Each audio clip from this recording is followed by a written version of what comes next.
No, it's not this lady. I said the most powerful man in the United States. This is a woman, clearly. Although I haven't done any genetic testing. What's that? I know, Myron, this is the first time I refused to talk to you in the morning. And this is the first, hold still. This is the first time I've talked today, so my throat's a little hoarse. No, I'm feeling fine. I'm feeling great. Life is good. In fact, it's so good, I want to play this little clip here from this, I think, a very attractive young lady. See if she's listening, which won't happen. She'll say, oh, I'm attractive and young? Yeah, even though she's probably 45. Our CBS poll finds that a majority of Americans, 53%, approve of the job he's doing. That's a better approval number than he ever reached during his first term in the White House. I must say, for an authoritarian fascist, Trump's doing pretty good with popularity. I mean, 53% approval for this fascist. Excellent. Joining us with more is our Executive Director of Elections and Surveys, Anthony Salvanto. Good to see you, Anthony. What's driving this? I will keep it simple, Margaret. He is doing, in the eyes of the public, what he said he would do in the campaign. There's political value in that. In fact, 70% of people say he's doing what he promised. That's whether they approve of him or not. Now, there's another part of this that continues over from the campaign. There were words that he was described. Which is interesting because on one hand, Trump is a pathological liar. He always lies. On the other hand, he's doing what he said he'd do. So do you believe him or not? I don't know. As being tough, being energetic, and he still is today in big majority numbers. You know what? I'm feeling so good. A major announcement. Myron, we're gonna pause the show. Major announcement. Okay? Because things are going so well, I'm going to bring back, ready for this, Myron? I'm going to bring back Pine Points. Yeah. Okay, call the head office in Wichita, make sure it's okay with them. I'm sure it's going to be okay with them. They still have a whole bunch in the vault, right? A few 100,000. Yeah, so we can give them out from the treasury. Yeah. So, Remy Gilnius. 1,000 Pine Points for being here first. Okay, Trump, however, scored lower on his efforts to tackle inflation, with 66% believing the president is not doing enough to lower prices. Yeah, I hate to break the news to you folks, to you Republicans, but Trump's probably not going to be able to do it unless, well, no, I don't want to spoil the surprise of who's the most powerful man in the world. I mean, in the United States. Well, probably in the world, too. I never voted for Trump for economic reasons. I voted for Trump for immigration reasons and for the whole critical theory reasons. Those are the foreign policy reasons, which is getting interesting too. But we need a good old-fashioned recession if you really want to lower inflation. So anyhow, the fascist Trump is doing really well. People seem to like him. One thing that I said before the election, I think I said it before the election, is that if there was an ETF, a fund, a mutual fund or something like that, that focused on therapists, psychologists, that you should invest in it. Because here's Axios. Trump's shock and awe tests Americans' response to chaos. The Trump admin was meant to overwhelm opponents through its shock and awe strategy, disrupt the establishment, and bust norms. Political anxiety has been building for years as 24-hour news cycles, social media, and algorithms create seamlessly endless outlets for strife. Okay, I just got to say, I can't relate to any of this. Mental health professionals say even people who don't see themselves as directly affected by the administration actions are feeling frazzled by the dizzying pace of Trump's enduring ability to command attention. That's true. They may feel it through the venting of a spouse, the distress of a neighbor with a trans child, or an anxious friend who works for a government contractor. There's an element of chaos right now, said Andrea Banyar, a Georgetown University psychology professor who sees patients in the D.C. area, a sense of not knowing what's coming, not being able... Okay, I got two suggestions. for those people who are really feeling anxious and depressed and giving up hope and all these things. Number one, become a Christian. Find Jesus. In fact, why do I say that? Because just today, I think Caption Christianity, it's a Christian YouTube channel, nailed it. Let me see here. So if you want to get help lower your anxiety, Caption Christianity had a great suggestion. God knows you completely, your struggles, your fears, your hopes, and he walks with you through it all. His mercy is never exhausted. His grace never runs dry. Even in the silence, he is there, drawing you closer. You are known. You are loved. You are never alone. I mean, such words of comfort and when, I mean, how can you not love that? And I typed that's much cheaper than a therapist, which is true. Now, I'm not talking about having to give your tithe and everything. You can do this whether you tithe or not. So maybe, I don't know, the people at those atheists at the line, you know, Matt Dillahunty and so forth, Jesus is your answer. He's drawing you in. He loves you, Matt Dillahunty. You gave yourself a 50% chance of living because of the Trump administration coming in. I mean, now's the time. Now's the time to make that step. You've been given all this information over the years. There's no reason to deny it, Matt Dillahunty. Forrest Valkai. If only you gave your life to Jesus, your anxieties will go away.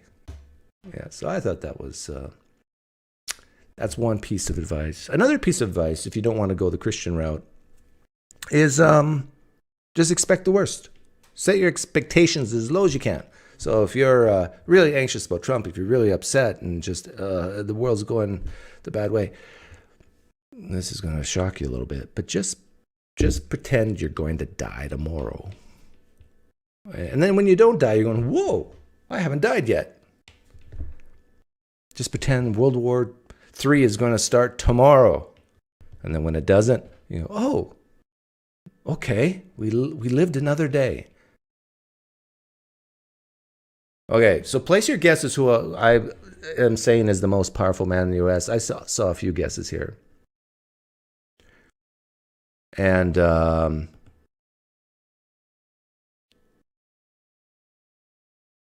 yeah, while you're guessing, I'm going to play a little bit about Trump's approval rating here. Do you believe it will be enough to exact change permanently in Washington, D.C.? I certainly hope so. Here's what I see. Look, I'm unapologetically with Trump and Musk. Now, among the blue hairs and the opinion writers in Washington, we're losing. We're winning with the American people. And I think... Yes, Bacon Sarney. Yes, Matt Dillahunty actually said there was a 50-50 chance he was... Myron, Bacon doesn't watch my videos. I made a video on it. Where his own words. Yeah. Okay, take him off the list. Yeah, his name is Bacon Sarney Geddon. He's on the VIP right now? No. Take him off. No, I'm going to run this show like Trump runs the country. Executive orders. I don't care what the Home Office says. I don't care how many comments he's made in my videos. Take him off. He doesn't watch.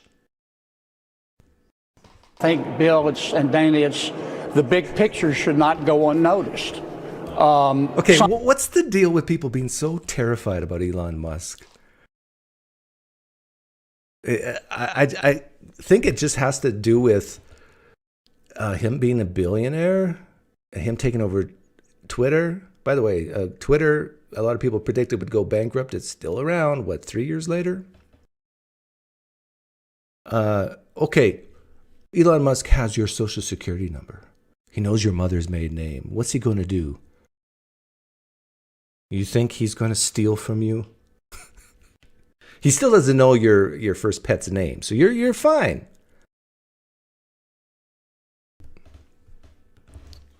Mostly my Democratic colleagues have chosen to support the bureaucracy and the spending porn over the American taxpayer.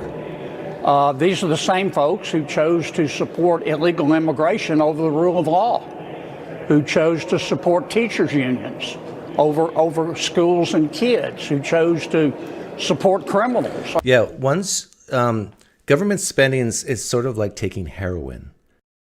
Once you've had your fix, it's like, and the first one's sort of free, and then you it's like, I want more, I want more, I want more. If you were to just take 30% of our budget and just slash every department by 30%, which would be a horrible way to go because it's not pinpointed, people would go crazy. Well, I would say 10 to 20% of the population would go nuts. They're already going nuts. But in my opinion, 10 to 20% of the population, when it comes to productivity, workforce, being a blessing to society, I would say 10 to 20% of our population is not worth much when it comes to economics. Oh, those are harsh words. Over crime victims. So I have no problem with cutting, just slashing. But Doug, there's so much good in the world done by these programs. Like, look at USAID. They help, they save lives. Okay, fine, but so can the private sector pull up the slack and save those lives. If the American people really want to freely give to certain agencies to save lives, let the people freely choose that. Don't do it through taxation. Laura Robinson, are you listening? Come in here if you're listening. She's been on Twitter. She's a Christian, progressive Christian, who just loves poor people so much and just cries so much when U.S. aid is going away. But there's so much waste. And so many things that I think the average American would say, no, what are we doing here? Why are we spending money on that? Let's just put it to zero and start again and figure out what we really want to spend our money on. And if we're using this soft stick of U.S. aid to manipulate governments doing what we want through being really nice, and here's the carrot, here's the reward.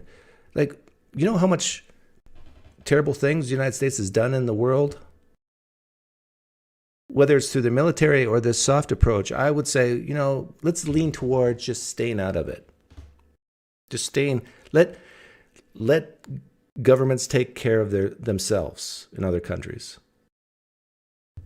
Thanks for the donation, Watching the Nation. Would you be able to enable closed captions for your live? Sorry, I have trouble hearing and would help a lot. Is my volume a little low? Or are you just, your hearing aid, can you turn it up? But thanks for the donation. I cannot do closed captioning while live streaming. But if you watch the replay, you'll be able to put it. Okay, so I'm going to say who's the most powerful man. And it is Jerome Powell. Good for you, Bro Joe. 500 Pine Points for you.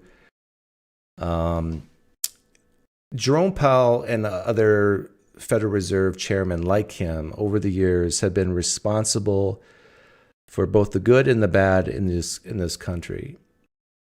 This is why I think the Federal Reserve, and more specifically Jerome Powell, is the most powerful man in the United States. For those of you old enough to remember, you remember the Y2K scare? And everybody was like, the world could come to a standstill because the computers haven't adjusted for going from 1999 to 2000 and would cause chaos. The Federal Reserve actually stepped in back in 1999 to help allay the fears of society. They pumped money into the markets to say, hey, we're going to spend all this money to make sure the computers are good to go. But they did more than just for that. They pumped money into the system. That led to the dot-com crash in 2001. And so then they pumped in even more money because people started crying. I feel poor. I feel weak. I feel helpless. Okay, let's put more money into the system. by buying bonds and so forth. And then that led to the housing bubble in 2007, and then the crash in 2008.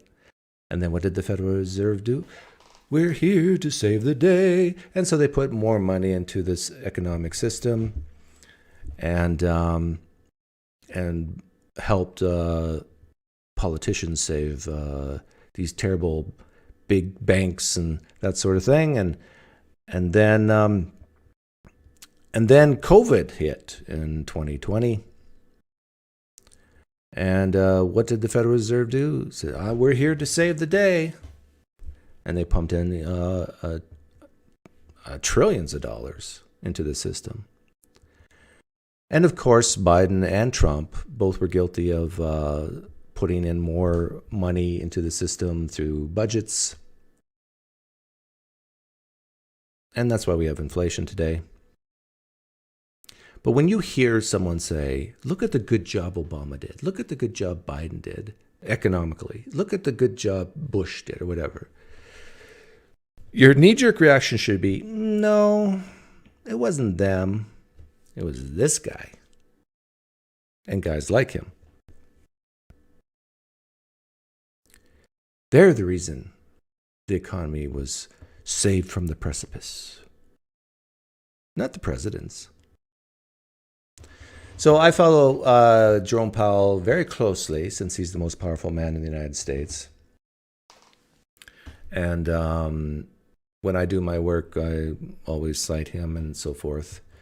So let's see what he has to say. He's in Congress right now, giving his testimony on how the economy is going. Other members of the committee, I appreciate the opportunity to present the Federal Reserve's semi-annual monetary policy report. The Federal Reserve remains squarely focused on achieving our dual mandate goals of maximum employment and stable prices for the benefit of the American people. The economy is strong overall and has made significant progress toward our goals over the past 2 years. Labor market conditions have cooled from their formerly overheated state and remain solid.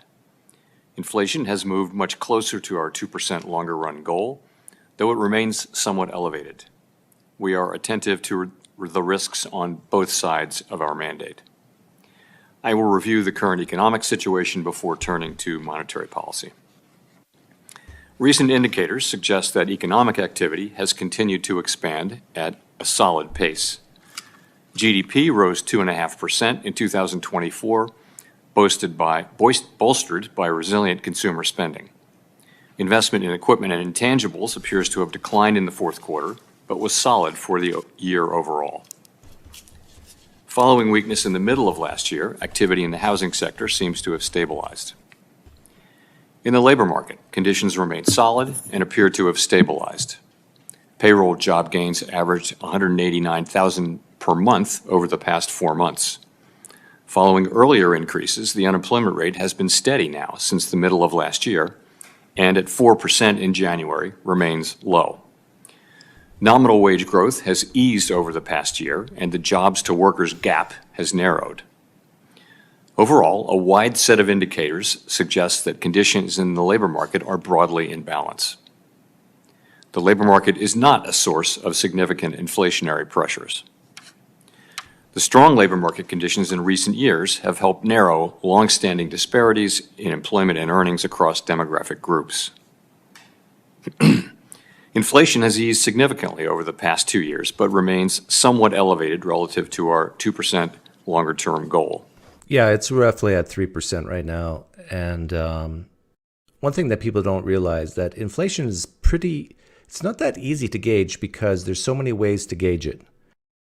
And so you can have CPI, PCE, you can have core, you can have super core, you can have everything. But inflation is roughly 3%. So if you own a bond that's paying you 2.5%, you're losing your purchasing power.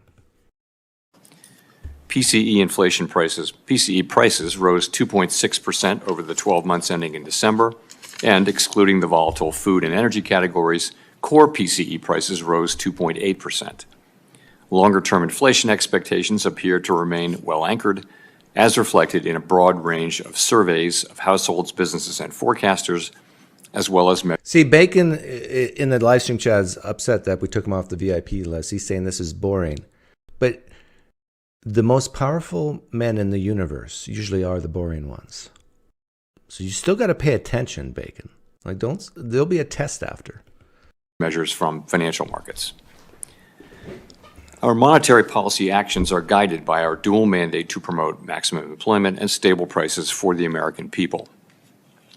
Since last September, the FOMC lowered the policy rate by a full percentage point from its peak, after having maintained the target range for the federal funds rate at 5.25% to 5.5% for 14 months. That recalibration of our policy stance was appropriate in light of the progress on inflation and the cooling in the labor market. Meanwhile, we've continued to reduce our securities holdings. With our policy stance now significantly less restrictive than it had been, and the economy remaining strong, we do not need to be in a hurry to adjust our policy stance. We know that reducing policy restraint too fast or too much could hinder progress on inflation. At the same time, reducing policy restraint too slowly or too little could unduly weaken economic activity and employment. In considering the extent and timing of additional adjustments to the target range for the federal funds rate, the FOMC will assess incoming data, the evolving outlook, and the balance of risks. Okay, I want to show a chart here. He was talking about the balance sheet. I think this is accurate. wolfstreet.com. Yeah, that looks right. So back in 2020, when COVID hit, the Federal Reserve increased its balance sheet. What does that mean? That means they started buying things like bonds. And what that does is it puts money into the economic system. And it went from $7 trillion all the way up to just under 9. So roughly $2 trillion was infused into the economy. And then they realized in 2022, that was when we had the maximum inflation rate, depending on what metric you use, anywhere from 8 to 12% inflation. And the Federal Reserve said, "Oops, my bad." And they started raising interest rates aggressively. I think they started even before then, and then they started selling some of the things on their balance sheet, which is absorbing money out of the system. Then there was a bank panic, and they had to come in, step in, and save the day, and then slowly going down. This is, I think, 2024 now. But our economy is still above the 2% inflation rate, even though the Federal Reserve has been slowly trying to get the balance sheet down to around $7 trillion. That's a problem. That's a big problem. That tells me that interest rates are more likely to go up than down.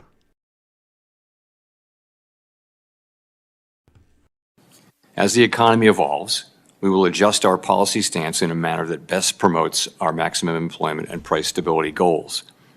If the economy remains strong and inflation does not continue to move sustainably toward 2%, we can maintain policy restraint for longer. If the labor market were to weaken unexpectedly or inflation were to fall more quickly than anticipated, we can ease policy accordingly. We are attentive to the risks on both sides of our dual mandate, and policy is well positioned to deal with the risks and uncertainties that we face. This year, we are conducting the second periodic review of our monetary policy strategy, tools, and communications, the framework used to pursue our congressionally mandated assigned goals of maximum employment and stable prices. The focus of this review is on the FOMC's Statement on Longer-Run Goals and Monetary Policy Strategy, which articulates the committee's approach to monetary policy, and on the committee's policy communication tools. The committee's 2% longer-run inflation goal will be retained and will not be a focus of the review.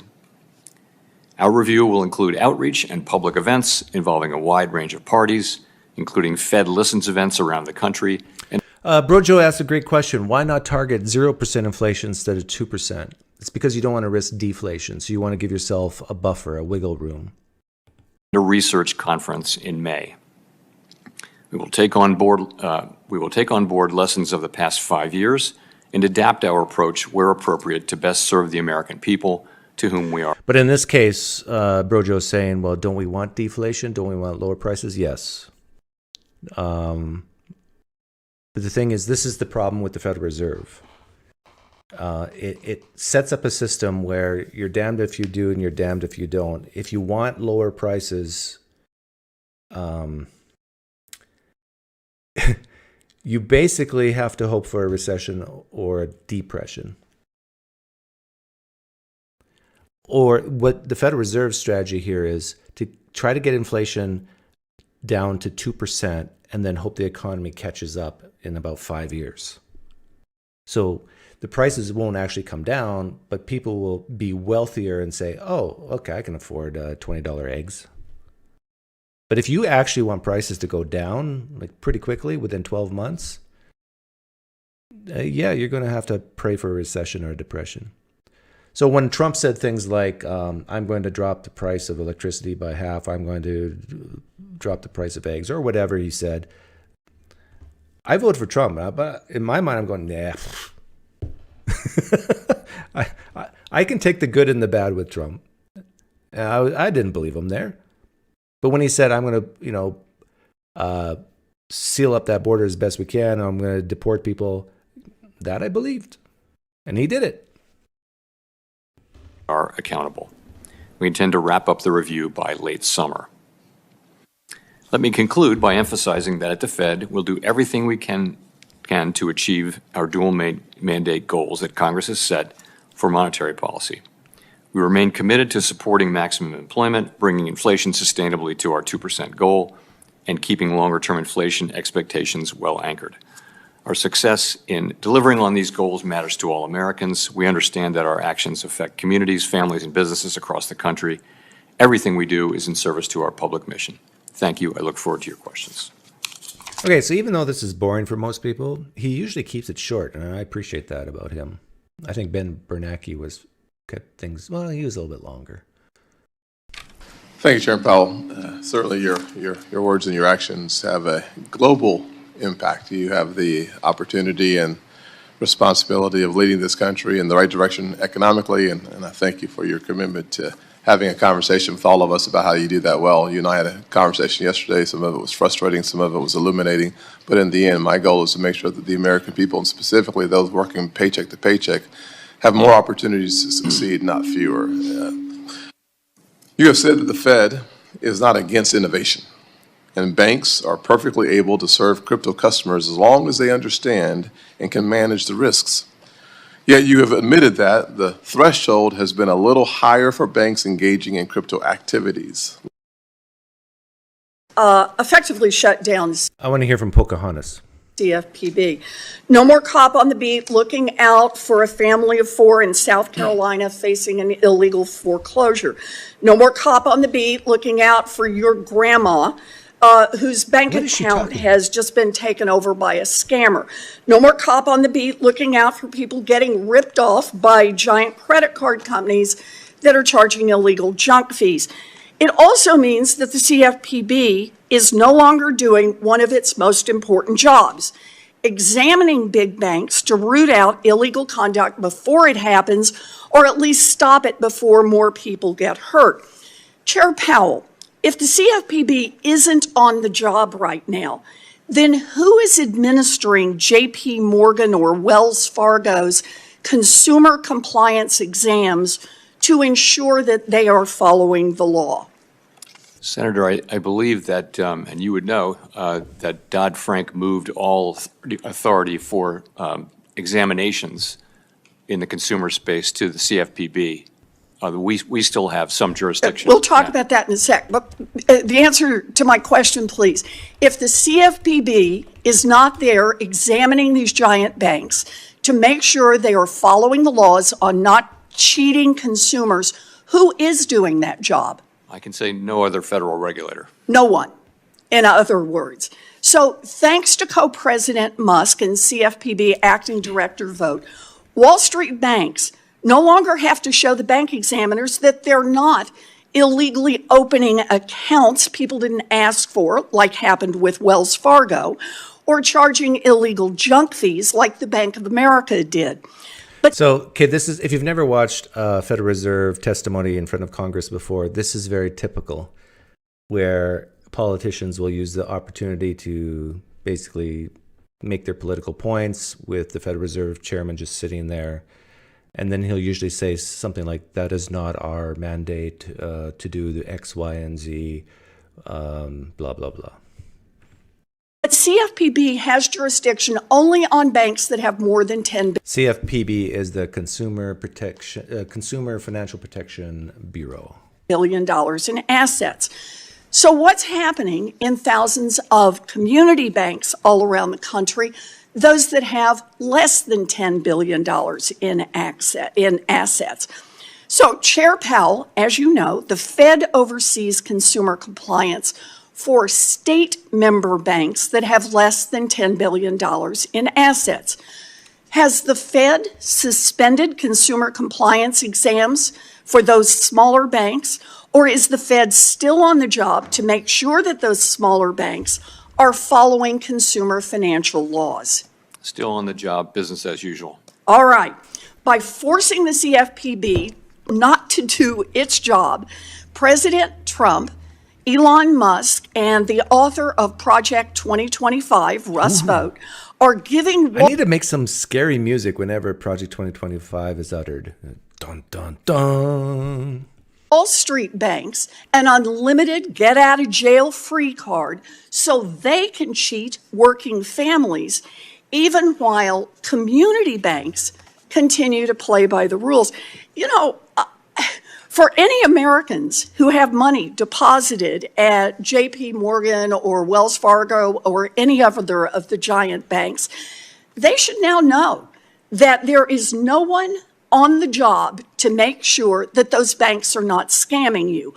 Only the smaller banks now have a cop on the beat to make sure that they aren't cheating consumers. You know, if I don't get this.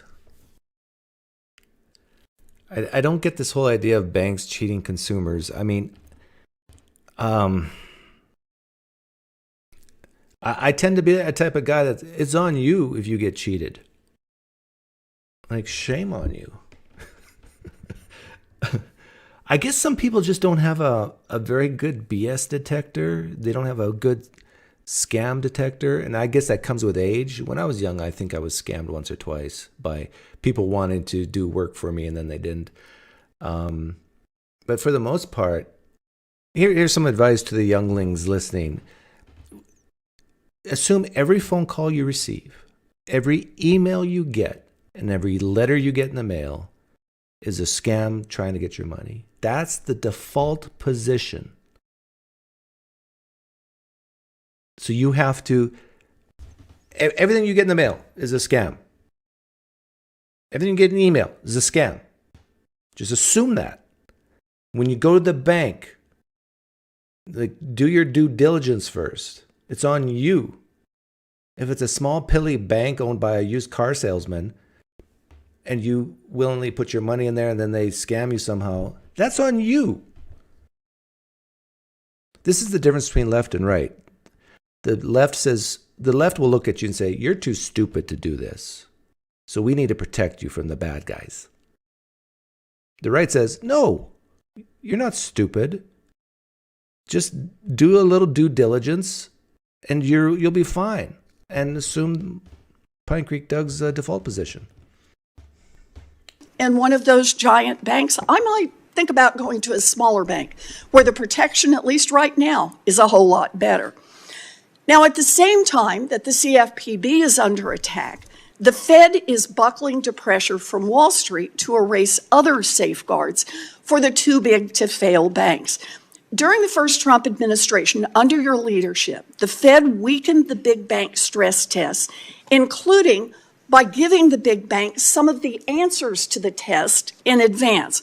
I called you out on it, but you promised right here in this committee that you would not give those banks the whole answer key. I'm going to quote you back. You said, Complete knowledge of the models could lead to a model monoculture in which all firms have similar. Okay, enough of Pocahontas. A low level. Inflation last year was 2.6% for the year, so we're in a pretty good place with this economy. We want to make more progress on inflation, and we think our policy rate is in a good place, and we don't see any reason to be in a hurry to reduce it further. As it relates to housing, so it's true that mortgage rates have remained high, but that's not so directly related to the Fed's rate. It's really related. By the way, I think mortgage rates are currently pretty much in line with a 50-year average. Mortgage rates are only high compared to the last, 5 to 10 years. Well, since the 2008 crash, mortgage rates have plummeted. More to long-term bond rates, particularly the Treasury, the 10-year Treasury, 30-year Treasury, for example. And those are high for reasons not particularly closely related to Fed policy. They may remain high. I think, once we lower rates and kind of rates return to a lower level, mortgage rates will come down. I don't know when that'll happen. And even when it does happen, we're still going to have a housing shortage in many places. Thank you. Chairman Powell, thank you again for being here. Thank you, ma'am. Next will be Senator Kennedy. No relation to JFK. Thank you, Mr. Chairman. Thank you, Mr. Chairman, for being here. Okay, great. Yes, ma'am. My friend, our ranking member, said that you are knuckling under to the big bank lobbyists. Is that true? No.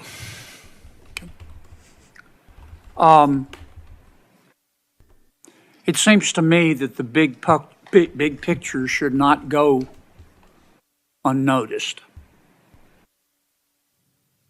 Do you recall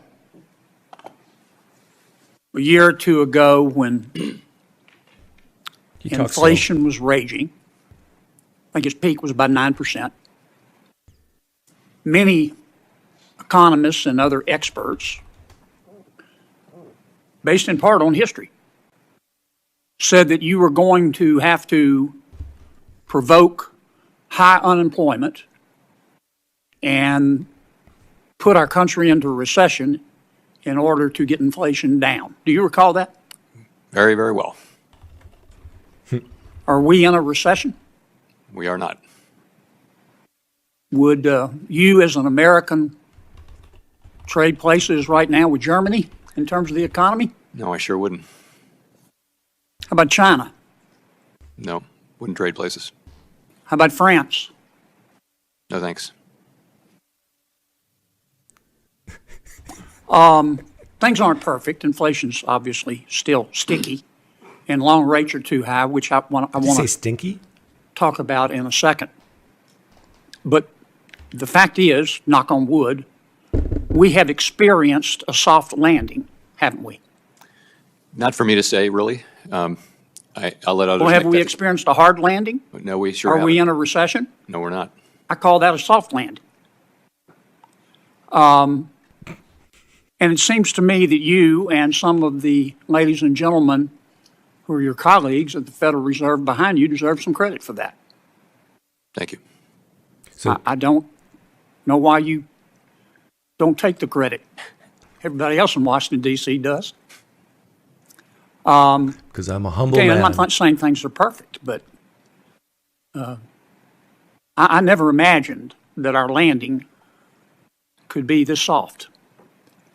Yeah, I'm barely old enough to remember that. Triskaidekaphobia, I never forget, inflation was 17% in 1982.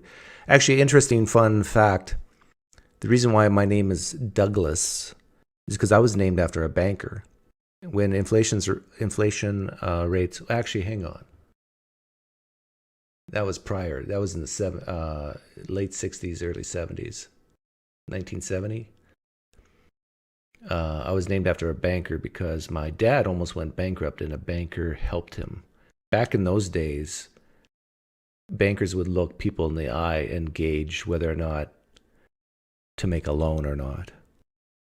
And so this banker saved my dad's hide. I'll name my first boy after you. Albeit not perfect.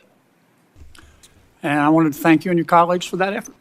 You sure didn't get any help from Congress and our president on the fiscal side. I don't expect you to comment on that. You and the Federal Reserve can to a large extent control short rates, can't you? Yes. Through the Open Market Committee. You can't control long rates, though, can you? No, we can't. Why is that? So a lot of things go into long rates, and one of them is the expected future short rate of Fed policy, but many, many other things go in. Expectations of inflation in the longer run, the sort of risks around the economy and around. You can't control long rates, but you can influence it. You do it by buying 10-year bonds. If the Federal Reserve buys bonds, it causes the price of the bond to go up and the interest rates go down. They're inversely correlated. Around the budget deficit, go into something called the term premium, which is the part we can't explain when we do these decompositions. And so, it's set by supply and demand in the bond market at the long end, and we're not particularly. We have some influence, but mostly not. Some influence. Many Americans are looking at short rates and looking at the Fed's behavior and how you reduce inflation, but they don't see the long rates going down, and obviously that affects mortgage rates. And I would encourage you and your colleagues to spend some time explaining to the American people why that is. Final question. Because it's the free market. If you went home tonight and Mayor Powell, your spouse, said, I got a call today from our bank, and they're debanking us. They're worried about their reputational risk because they don't like our politics. Would you think that fair? No, I sure wouldn't. And as I mentioned earlier, I too am troubled by the quantity of these reports, and really want to understand better why this is happening. One theory is that banks are just very risk averse around BSA and money laundering, and that's because we're so tough on them, and that they just don't. Any red flag is enough. But it may be that this whole thing with reputation risk needs to be thought about. It's actually coming out of our one manual that we used. We're taking that concept out, the manual that we've been using for account access for master accounts. We're just going to take that out. But I think this needs a fresh look, and I think it's time for that, and we're going to do that. Well, I've asked our chairman, and he has agreed to invite some of the CEOs of some of the banks that have been debanking people. The CEOs, Yes. Not their lawyers, not their PR consultants, Not the lobbyists. not their priests, them, the CEOs to come in and let's talk about this and find out what the hell's been going on. This is the price of gold. Thank you, Senator Kennedy. Thank you, Mr. Chairman. Senator Reid. Thank you, Chairman Scott. Chairman Powell, welcome. Thank you very much. I think your monetary policy combined with the Biden fiscal policy over the last 4 years has made a tremendous difference. We've avoided a recession.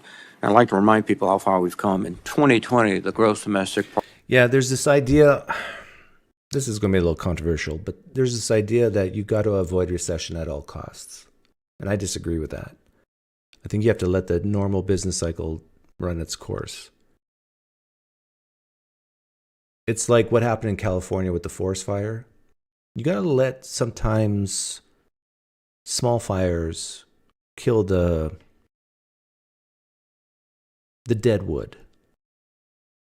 Recessions are great at culling the herd. And this is something I think the left really have a problem with. We can't allow any discomfort, any mental anguish. And by the Federal Reserve and Trump and Biden with their PPP loans and all that stuff, what they ended up doing, they're the reason why the price of eggs went up so high. Well, of course, there's COVID-caused supply constraints and that sort of thing, but going back 20 years, there's just too much fingers in the economic pie, trying to manipulate it. Just let the economy do what it does, the free market.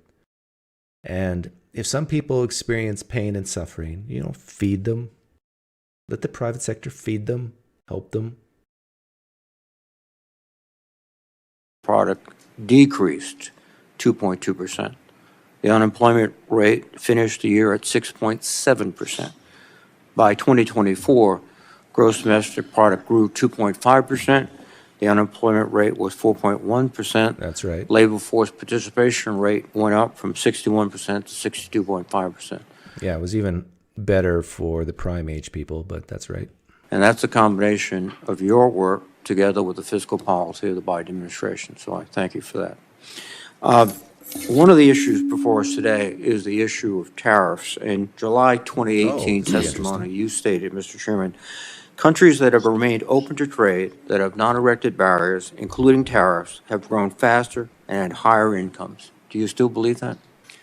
Yes, I do. I would stand by that. So President Trump's tariffs on China, Canada, and Mexico will obviously raise costs on families. In fact, some economists, many economists, project about $1,200 per year households will be paying extra. Okay, after years of experience on this, whenever I hear the phrase economists project,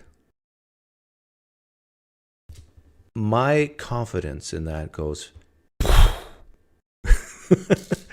economists project. When's the last time you've ever heard an economist project a recession or inflation? Like now they're getting a little bit better with inflation because we've experienced it.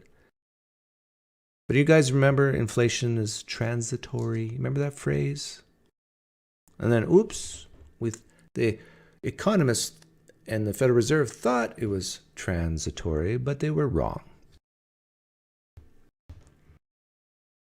I remember Ben Bernanke making some really bad comments just prior to the housing crash. No, real estate is, it's high, but we're not in a bubble. Oops. An increase of inflation by nearly 1%, economic growth, depression, and, for example, the increase of the average car price by $2,700. Is that a wise policy? So I guess I ought to say this. I think the standard case for free trade and all that logically still makes sense. It didn't work that well when we have one very large country that doesn't really play by the rules. There we go. In any case, it's not the Fed's job to make or comment on tariff policy. We, really, that's... Yeah, I was asked the other day, Doug, aren't you for free trade? And I gave the exact same answer as Jerome Powell here. It depends what you mean by free, because if I am a business owner and I'm making a gadget and I'm paying my employees, I buy the machinery and I'm making this gadget, and then I find out my competitor has slave labor in a different country. So my employees cost this, his employees cost way down here. You can't even see my left hand. And now we want free trade? Something doesn't seem right. It's for elected people, and it's not for us to comment. Ours is to try to react to it in a thoughtful, sensible way and make monetary policy so that we can achieve our mandate. Just this weekend, the president removed the board of the Kennedy Center and made himself chairman. What would you do if the president tried to remove a member of the Federal Reserve Board? Well, it's pretty clearly not allowed under the law. Thank you. We've communicated back and forth about synthetic risk transfer as a potential danger to the banking system. And could you give us some insights on how we can improve financial stability by regulating these transactions more appropriately? So what we've been doing for some time now is looking at them on a case-by-case basis. And if they really do transfer risk successfully, then that's okay. I mean, it's a good thing if a bank wants to transfer risk off its balance sheet in a way that it gets compensated for and all that. By the way, the most powerful man in the United States, Jerome Powell here, didn't receive one vote. Sort of like Elon Musk, never received a vote. But what you want to make sure is that the risk is really transferred, and that was the problem during the global financial crisis, was sort of things that appeared to but did not accomplish a transfer of risk. So we see this coming, and we've been looking at these transactions on an ongoing basis. Well, I commend you for that. In fact, what happens typically is the transaction becomes complicated by synthetic risk transfers, as it was the case with synthetic derivatives. So thank you for your attention to that. We've talked about housing. It's absolutely critical everywhere across the country. We're in a housing shortage. Of course, housing is difficult. Two of the mainstays of our housing market are Fannie Mae and Freddie Mac, helping to support home ownership. Does the federal guarantee backing Fannie and Freddie help make mortgage rates more affordable and home ownership more accessible, Mr. Chairman? I imagine it does hold down mortgage rates, the fact that they're sovereign risk. And how important is the 30-year mortgage to ensure that families can afford a home? In our housing market, the 30-year mortgage is very important. Yeah. And I have heard some discussions about eliminating Fannie Mae and Freddie Mac. I was just curious about the PEG ratios. It's the PDE ratios. It's taking into account future growth. My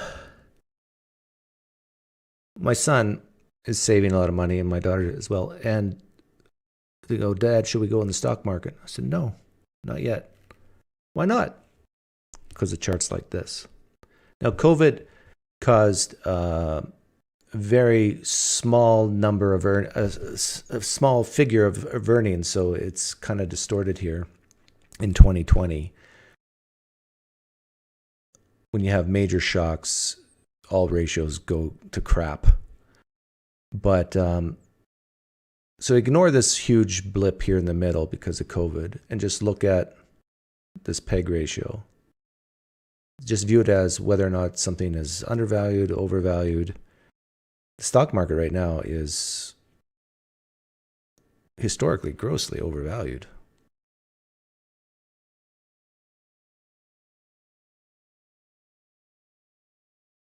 If we look at PDE ratios,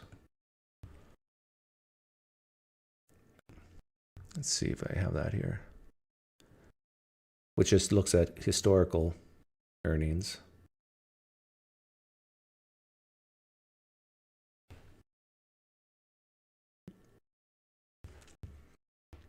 Again, 2020 is like weird. Yeah, it's still overvalued, but not as much. I can barely read it. 25? So it's in my opinion, you shouldn't buy the S&P 500 until it gets down below 19. Which would be detrimental, I presume, to the housing market. That's really a question for you. You know, I mean, putting them back in the private, putting housing finance back in the private sector has some appeal over the longer run, but I leave that with you. Thank you, Mr. Chairman, very much. Appreciate it. Thank you. Senator Ricketts. Well, thank you, Mr. Chairman and Ranking Member, for holding this important hearing. I mean, he said we're going to look for wasteful spending across our government. We're $36 trillion in debt, y'all. That's not only fiscally irresponsible, it is actually morally irresponsible. And the difference in this administration and the last administration is that President Trump is actually the final arbiter. And it's interesting that none of you had anything to say over the last 4 years when it is clear that our commander-in-chief was not in command. And if we're going to use the term co-president, then let's go back and say co-president Jake Sullivan, co-president Ron Klain, co-president Jill Biden. I mean, it seems that some of the biggest decisions were made during the president's afternoon nap time. And so I just think we need to be a little bit more honest about what's been laid out and what's actually occurring. Chair Powell, I want to discuss some monetary policy issues, but I first want to highlight a few supervisory items. We unfortunately started 2023 with several bank failures in which the Fed itself admits its supervisors were, quote, too slow to ask. The question has been asked earlier about who was fired, who was not. I think that there's some real merit to having accountability that we have not seen there. In the aftermath of those failures, the Fed was certainly not slow to act when it came to new regulations, like the new capital requirements that would have put the U.S. banks at a global disadvantage and actually hurt consumers in my state. The way I look at this is the world came up with a gold standard, and then Vice Chair Barr said, hold my beer. And unfortunately, that hurts Alabamians. In addition to that, we had Community Reinvestment Act and stress testing frameworks that were basically adopted in secret. Or, as we discussed last week, the reputational risk. This is why just the arbitrary nature of that and those standards that were used to push political agendas. None of this is acceptable, and we've got to take a look at how to promote greater accountability and transparency into the Fed's supervisory function. Shifting gears, as of January. Okay, I'm going to move on to, I saw something interesting that just popped up here. Democrats are as responsible as the Republicans for the implementation of Project 2025. I'm trying to figure out what leverage we actually have. What leverage do we have? They control the House, the Senate, and the presidency. It's their government. What leverage do we have? That is weak. To everyone who voted for this party in the latest elections, the Democrats didn't just throw you under the bus by not stopping the genocide in Gaza. They are continually, at the moment, throwing you under the bus by not opposing in any way the Republicans' racist roadmap. Racist. This is the true face of the party you support. The worst aspect of the Democrats has been their leadership, right? Chuck Schumer is embarrassing. I mean, he's humiliating. First of all, he's 412 years old, right? Second of all, he says stuff like, the people are so aroused. I've never seen them so aroused. I see so many aroused penises. Just, like, why are you saying aroused? Like, what? He did that goofy chant the other, we will win, we will win, we will win. He's just not up to the moment, right? The other thing is Hakeem Jeffries is Trashington, just horrible. He has anti-charisma. He ain't leading nowhere, dog. And so now, look, I've come to the conclusion, both Chuck Schumer and Hakeem Jeffries, they got to go. They're in a month. Take a look. Does not like the idea that a guy who would not even be constitutionally eligible to run for president is acting as president. A guy who, if he were president, would be impeached immediately because he's taking billions of dollars in foreign government emoluments from all over the world. And some people have actually been talking about impeaching President Elon Musk right now, on the theory that he's usurped the powers of the presidency. So I think... Let me ask you this, because the Democrats are in the minority, so you have only so much leverage. Have you all essentially made it clear to Mike Johnson that until they allow you all to subpoena Big Balls and the normalized Indian hate guy, at least subpoena them? Have they made T-shirts yet? I stand with Big Balls. Yeah, that's a good. I stand with Big Balls. For those of you who don't know, Big Balls is the nickname of one of Elon Musk's whiz kid geniuses who's going through the budget and finding waste and his nickname's Big Balls. We should make T-shirts. I stand with Big Balls. Or subpoena Elon Musk. We should be very clear with the American people that the House is governed by a Republican majority, the Senate is governed by a Republican majority, and the White House has a Republican president. And if they want to pass their agenda, Republicans need to conjure up the votes for them to pass their own bills. Yep. The Subcommittee on Cybersecurity, Information Technology, and Government Innovation will now come to order. And welcome, a good afternoon. Without objection, the chair may declare a recess at any time.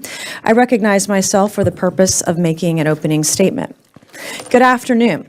Late last year, the White Coat Waste Project exposed more than $10 million in taxpayer funds that were spent creating transgender mice, rats, and monkeys.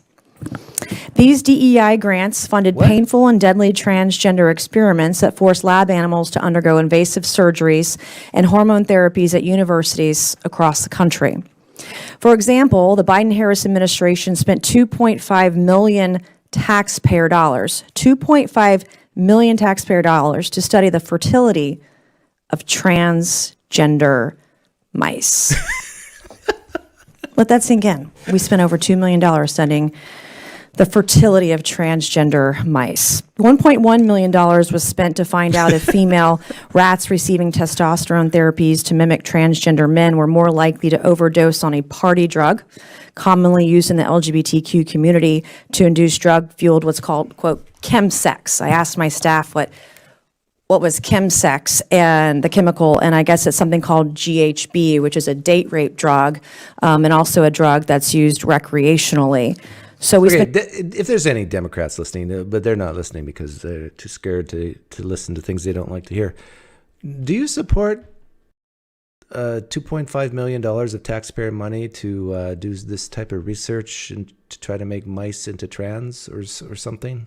Do you support that? Spent over $1 million to find out if female rats Or do you receiving just deny that this is even happening? testosterone therapy were more likely to overdose on a date rape drug. Like, that's what your taxpayer dollars were being spent on. Federal funds were also used to forcibly transition male monkeys to see if hormone therapy made them more susceptible to HIV. Now, I didn't know this until recently, but monkeys cannot be infected with HIV. Yet this federally funded experiment forced them to take hormone-altering drugs to study a virus they cannot have. The Biden-Harris administration was so eager to propagate their radical gender ideology across all facets of American society that they were surgically mutating animal genitals. Like, taxpayer money went to that. Okay, so there's a guy named Hutch that I talked to briefly a long time ago, or a few months ago. He's doing the same thing I'm doing. Let's listen to him, except he leans left a lot. Paying that much taxes, if you're making 40 grand, 50 grand a year, you're not paying that much. What percentage are you paying? 12%, 15%? 10. Maybe between state and federal? Oh, no, making six figures from corrupt governments. Really? Because 2/3 of the country lives paycheck to paycheck? That statistic is bullshit. That statistic came from a credit card lending company. You realize that? That same statistic that Bernie Sanders... So far, I agree with this guy. ...has been touting for years is total bullshit. And the study was commissioned by a lending company. The median amount of wealth that Americans have, we're talking about like combined assets and everything liquid, is like 175K. The median liquid assets that Americans have is 8K. Yeah, the percentage of people living paycheck to paycheck, I think, is closer to 25%. Let me see.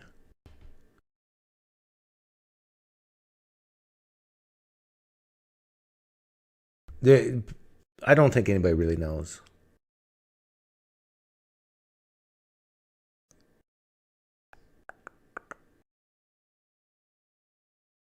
You understand that when those surveys of like, are you living paycheck to paycheck? It's all self-reported. It's all self-reported. Sort of like being trans? So you can have somebody who's making $250,000 a year living in fucking Pasadena. My Blue Heaven asks, will you help your kids with a house down payment, Doug? The answer is no. I don't think so. Unless there's unforeseen circumstances. By the way, I'm thinking maybe writing a book. No, I'm kidding. But how to become a millionaire on minimum wage.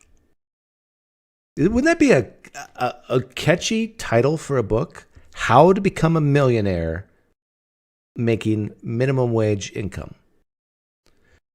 Now, it would. Let me give you the answer to that. You basically live at home as long as your parents will have you. And if you have good parents and you're a good child, there shouldn't be any problem. But I think you can actually get a minimum wage job, live at home, and save 95% of your money, work for 5 to 10 years, then put that money in a S&P index, maybe some bonds, and then forget you ever did it.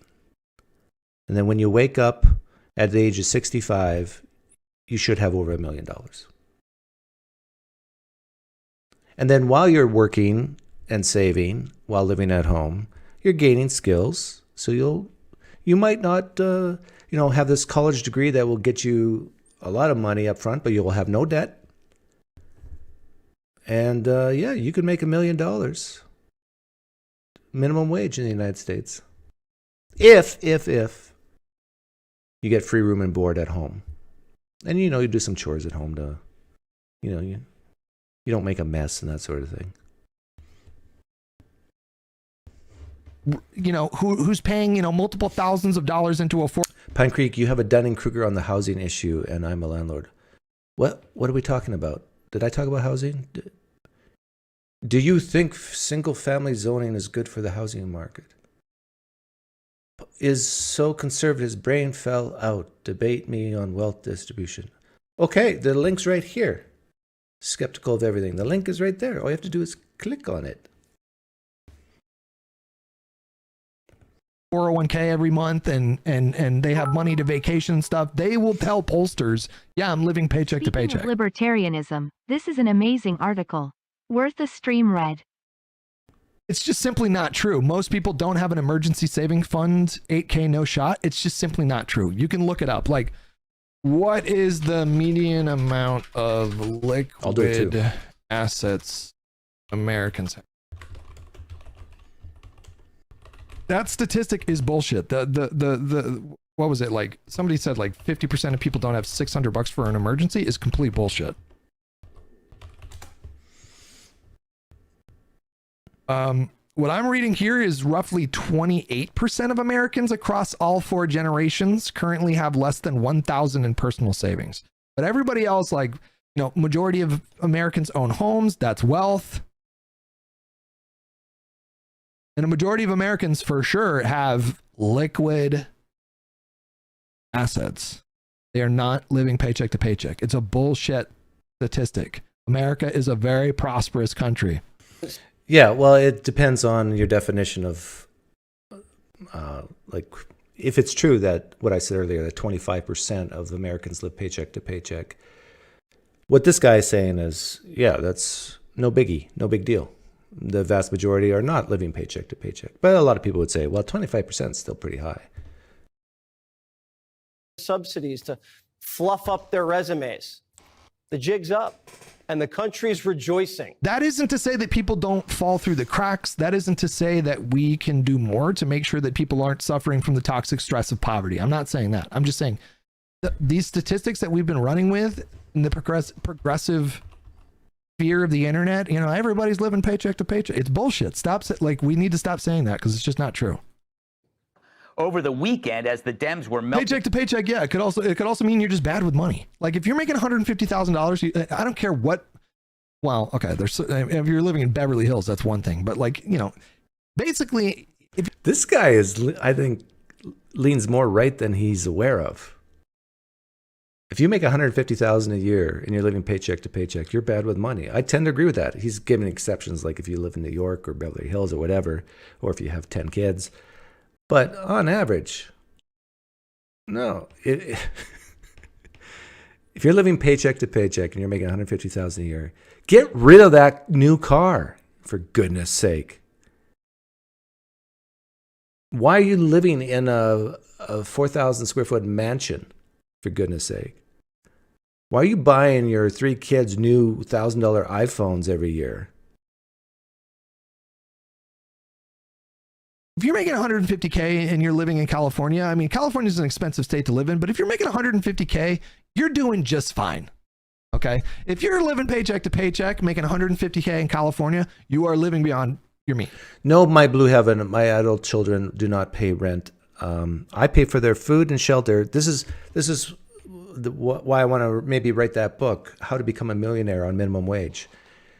If you have parents who love you and are willing to do this, you pay for their food and shelter. Instead of giving them like $50,000, $60,000 a year to go to some college, provide them free food and shelter. It's very easy to get a job, minimum wage job at the age of 18. Way easier than getting a job at the age of 22 to 24, 26. Have them gain skills in the real world. Save close to 100% of every dollar they make at minimum wage, which will be different depending what state you're in. And then invest it as you're earning it. Once they hit $100,000 saved, then you can boot them out and tell them, take that $100,000, invest it, and then forget you ever did it, and then go live your life. You don't even have to do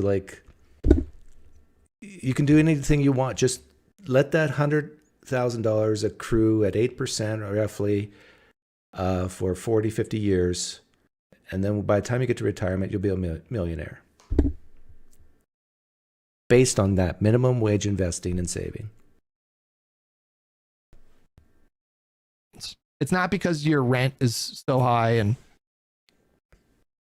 state taxes are so high and blah, blah, blah, blah, blah. You're just stretched beyond your means. Like you're just not good with money. I shouldn't be, listen, I'm not judging. I'm not the best with money. I bought, the fucking... I'm not judging, but you're terrible at money. Situation or whatever, but Down like Pelosi's face on a hot day. Oof, this is one of those bad takes you're going to have to walk back. I'm never going to walk this back unless the statistics change. What if your parents are in poverty? Ask bro. If your parents are in poverty, then you're screwed. This plan won't work. But this is why I advocate for people reproducing that can afford their own kids. If you reproduce and while you're in poverty, I think society needs to shame that. But that's very icky and hard for someone full of compassion and love to do. They don't know any better. Some of them don't even know that sex leads to children. That's the type of attitude I think the left sometimes has with the poor. If the statistics change, then I will say, okay, no longer the case. But it is not true that like 60% of the country don't have 600. True, PGRO at $1 million will buy you a fish. You're saying that because of inflation. Well, if you're investing it to keep up with core inflation, then that $1 million will probably be like $2-3 million. $100 to spend for a fucking emergency. It's just not true. It is not true. Bitcoin, yes or no? Eileen, no. You can look this shit up yourself.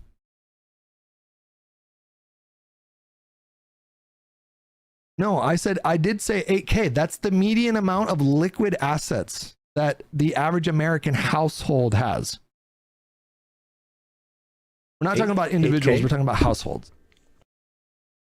Is that right? What emergency will be covered by 600? I mean, that's a good point. That's true. Maybe if you had an emergency, I mean, I don't even know. I cut my finger with a knife. Like, it was a really deep cut. I was washing my knife and I did it in a really I'm looking up what the average liquid assets amount is. Oh. 8,000 sounds about right. Most people, they save through their employer, through investing, and so they don't really keep a whole lot in their savings account, like at their bank. Room. Doesn't take too long to be seen, maybe 30 minutes. They clean the wound, they disinfect it, and dollars. In total, it probably took them 15, 20 minutes to address the wound. I went home. In and out. It was honestly like the quickest emergency room experience that I've ever had. It was just they were very fast, and I got a bill for $3,000. What? In and out. It was honestly like the quickest emergency room experience that I've ever had. It was just they were very fast, and I got a bill for $3,000. Whoa. Needless to say, I signed up for insurance the next day. I was like, fuck that. That is never happening again. Okay, Hutch, if you're listening to this, this is what you do. If you get a bill for $3,000, you call them. You say, I don't have $3,000. Well, maybe you do. So I don't advocate lying. But say, make it really sound like that's a lot of money. And then you talk to them a little bit, and then they'll say something, well, we got these payment plans with blah, blah, blah. And then what you say is, okay, what if I just put the $3,000 on my credit card? How much can you knock off today if I was to do that? And that $3,000 will probably become $1,500 to $2,000 very quickly. And if it does go down to $2,000, but can you do a little bit? I mean, I'm willing to pay it. I just want to get rid of this. Get it out of my hair. Can you do any better? You can negotiate. It works. I remember my first C-section bill, not me personally, but my wife's, and it was like $22,000, $24,000, like 20 years ago. And that's what I did. So how much have I put this on my credit card right now? Like, this is just outrageous. This is too much money. But how much? Like, let's just clear this up. $12,000. Done. Cut it in half. And in my mind, I was expecting $12,000, so I was happy to pay it.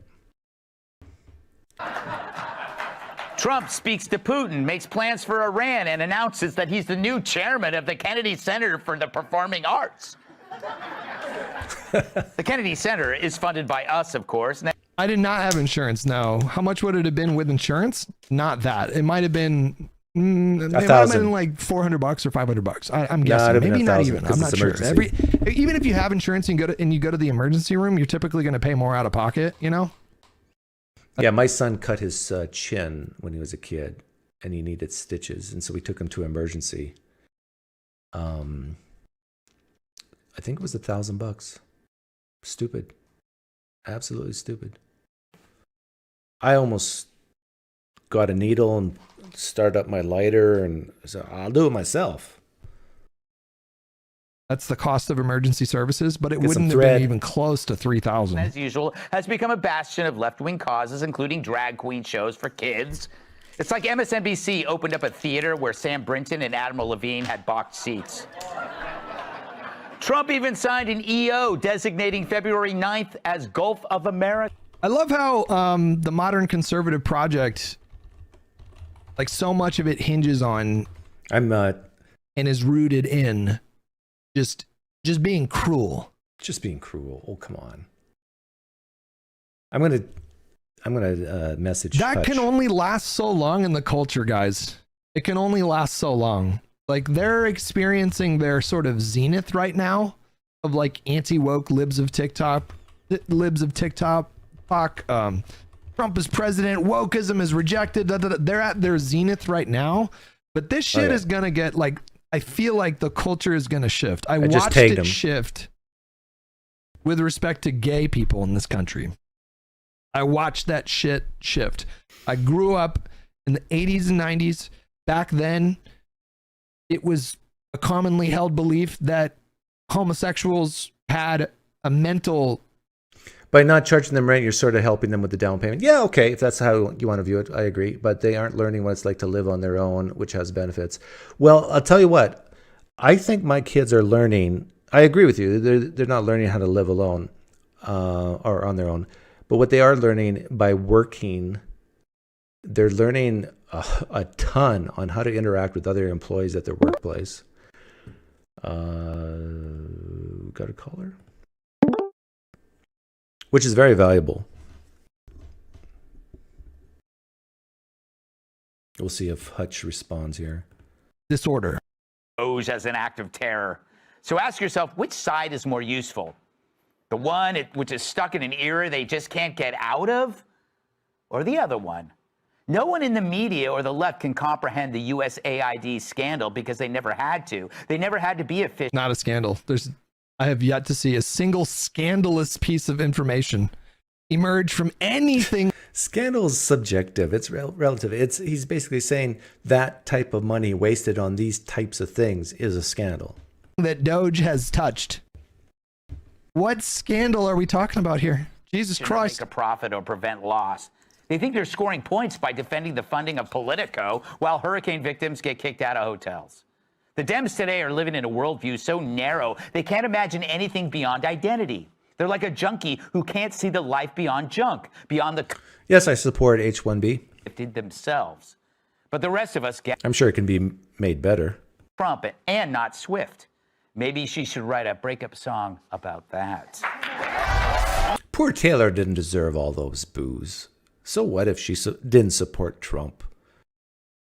Who cares? I don't get this like comedy. I don't understand it. I just, it just could, either it goes right over my head or it's not fucking funny.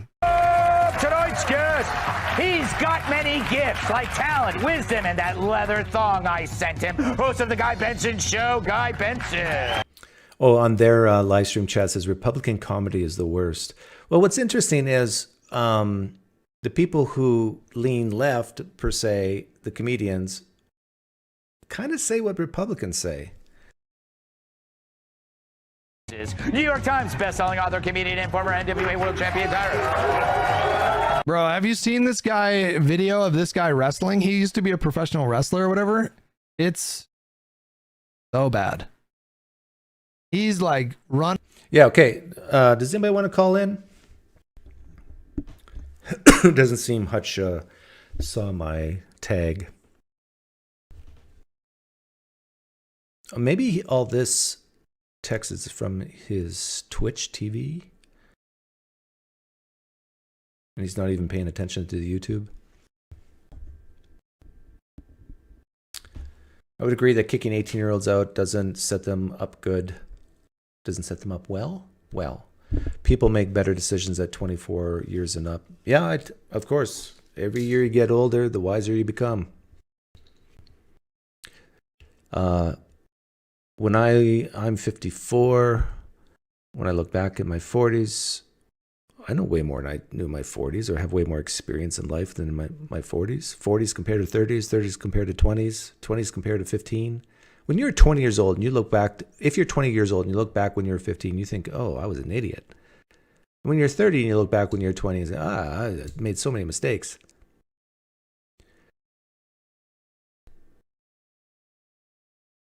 Hutch once claimed that inflation had zero to do with government spending or money printing. Ooh. If he were to say that to me, I would just smile and nod my head. Someone tried to call in, but then got disconnected right away. If you want to try again.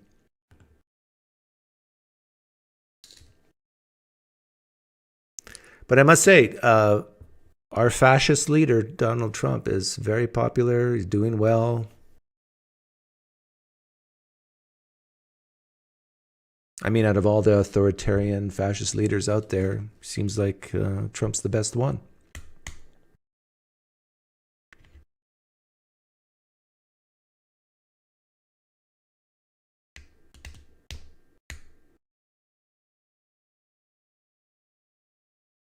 My blue heaven, it almost sounds like in your typing you got a stick up your butt. If you go to emergency, they can remove that for $1,000.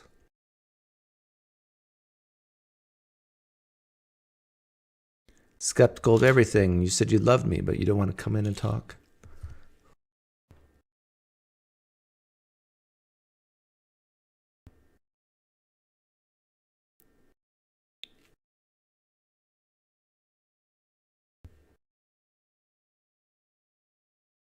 Ooh, big Doug.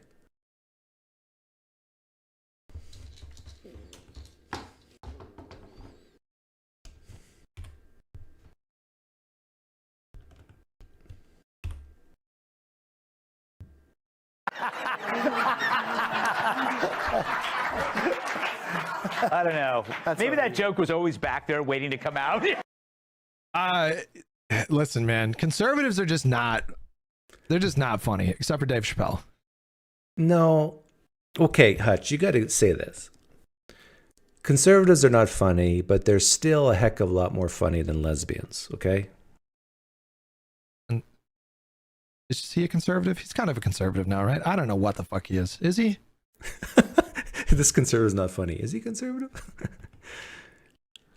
Dave Chappelle's most recent Saturday Night Live monologue was so fucking funny. It was actually fucking hilarious. You know, he's on my naughty list these days. I just got really tired of the same fucking trans jokes. It was just so lazy, and I just had no respect for that. But holy fuck, that Saturday Night Live intro from like a few weeks ago was fucking hysterical. It was so goddamn funny. It was actually so fucking funny. Yeah, that's right. You know what's interesting though? It's like I don't know if Chappelle skeptical of everything. PineCreek is woke when it comes to rich people. I mean, rich people are just the best. I mean, the rich people are way better than poor people. I mean, rich people even are better looking than poor people. I mean, rich people even smell better than poor people. I'm trying to trigger skeptical of everything here. I thought liberals weren't allowed to be funny anymore. Oh, the true, I don't call them liberals, the true left-wing woke progressives. Yeah, they're not funny. It's hard to be funny when they are trying to be empathetic to the needs and struggles of the marginalized people around them. How can one see joy in the world when there's so much suffering?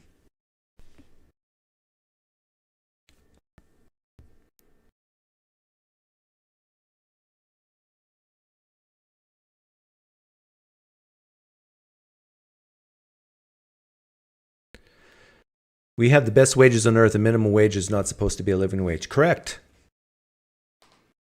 If you are in a minimum wage job and you got 3 kids, you did something wrong. Oh, so harsh, Doug. So mean. That's the truth. It's the truth.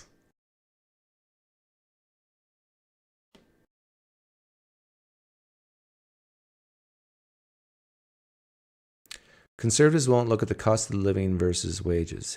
What do you mean? The cost of inflation causes the prices of things to go up, and if your wages don't go up at the same rate, then you lose purchasing power, and you're screwed. Is that what you mean, my blue heaven?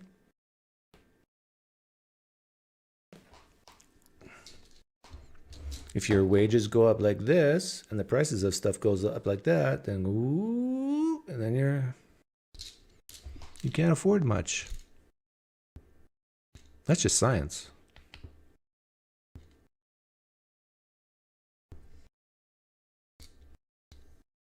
Let me ask some basic capitalism type questions for the audience. Why ought a rich person help a poor person eat? Did the poor person do anything to deserve to be fed?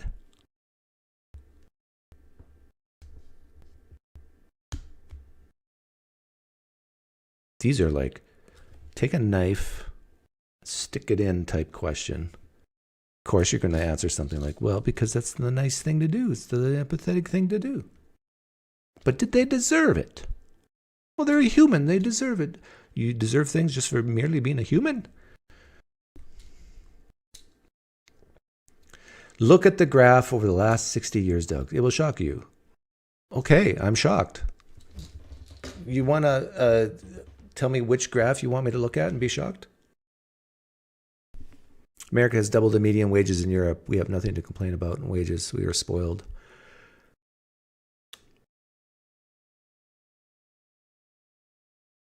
PineCreek hates healthy birth rates. No, I don't. I'm all for reproduction. But my point is that if you're going to reproduce, do it if you can pay for your own kids. I'm all for shaming rich people who don't have kids. Or when I say rich, I don't mean like 50 million. I mean just upper middle class. And then they're I'd rather spend this money on a ski trip in Aspens. I actually think you'll have more hope, meaning, and purpose through having a child that you can live vicariously through.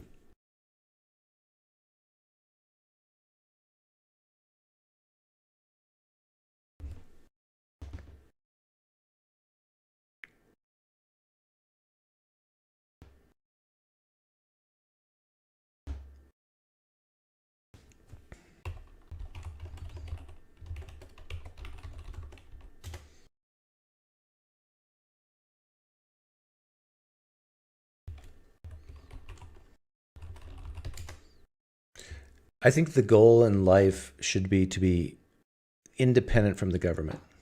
So the government can do what they want mostly. Of course, there's exceptions. And you say, I don't care.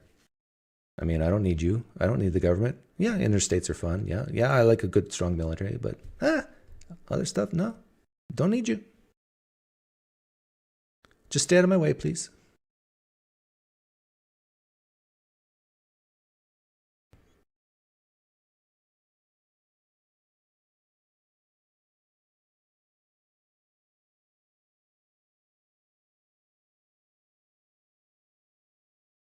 Yeah, like I think the guy in the chat wants me to bring up charts like this. Home prices versus wage growth. How many years back does this go?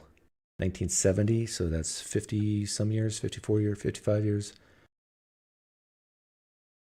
Look at the housing price. This is the bubble in 2008, 7, and then it crashed, and then it sky high. This is all chained, anchored to 1975.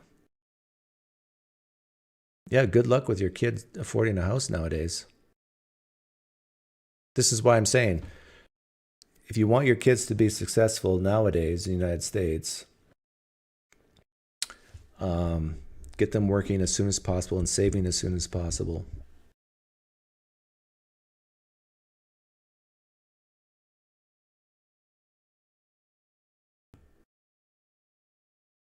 Are you happy now, whoever said I should bring that up? I did. Shocking.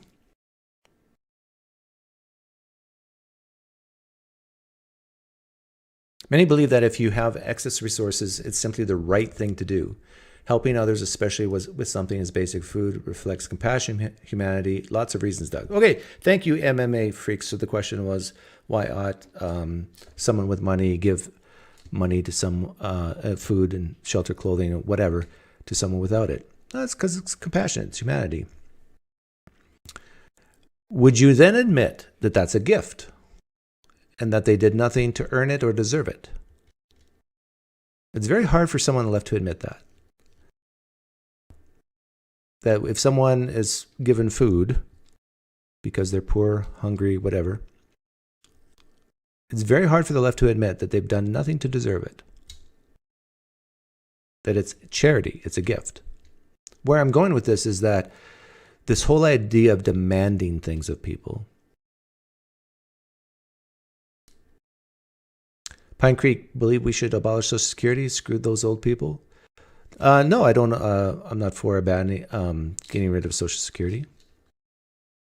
I've paid a ton into it. I want it back. Social Security is a different type of tax than the typical marginal income tax. It's a tax solely based on your income, and it's earmarked for you. You remember Al Gore? He said it should go in a black box, and then after so many years, we open the black box, and then it has like IOUs to individuals' names, and it goes out.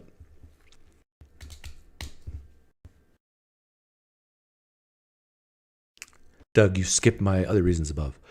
Oh, if only I could actually see every single and focus in on every single comment that every single person makes. Why can't you focus your attention entirely on me, PineCreek Doug? Because I'm special. I need to be loved. I'm looking for it. What's even your name? MMA freaks?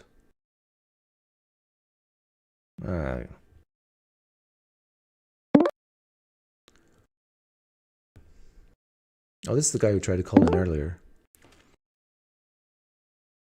Can you hear me? PineCreek. There we go. Now it works. Let's talk about Social Security, because I think you can't consistently believe that's good while consistently believing that other social programs are bad. Okay. So, don't you Well, believe hang that- on. Did I say it was good? You did just say that, I believe. No, I said we should keep it. But that's different than saying it's good. Like if I could rewind the whole clock of time, and if the question is, should Social Security exist in the first place?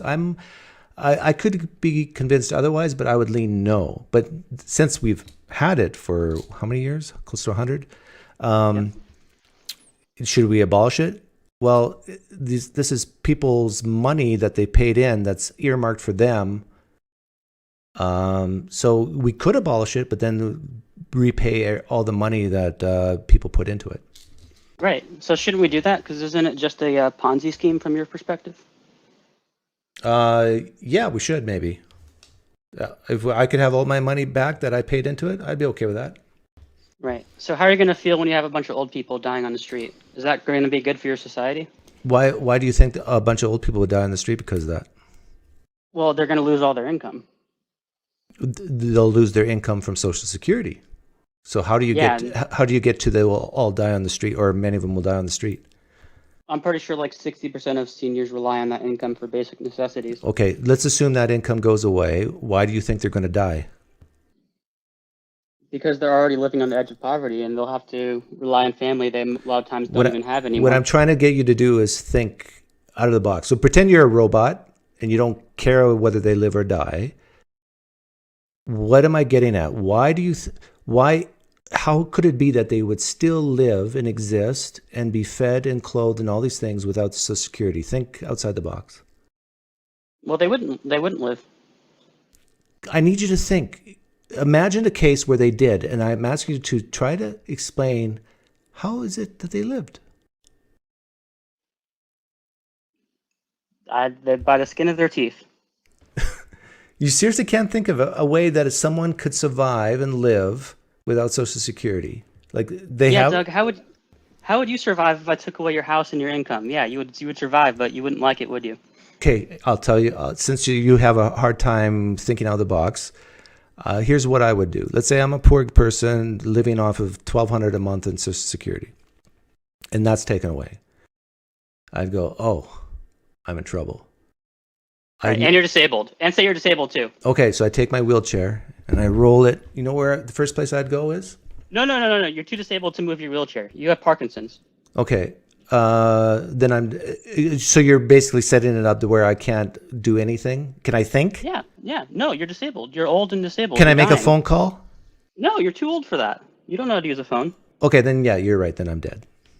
Right. But it will save the society some problems, right? If I die. Right. So shouldn't we just throw you out in the street because you're causing too many problems for society?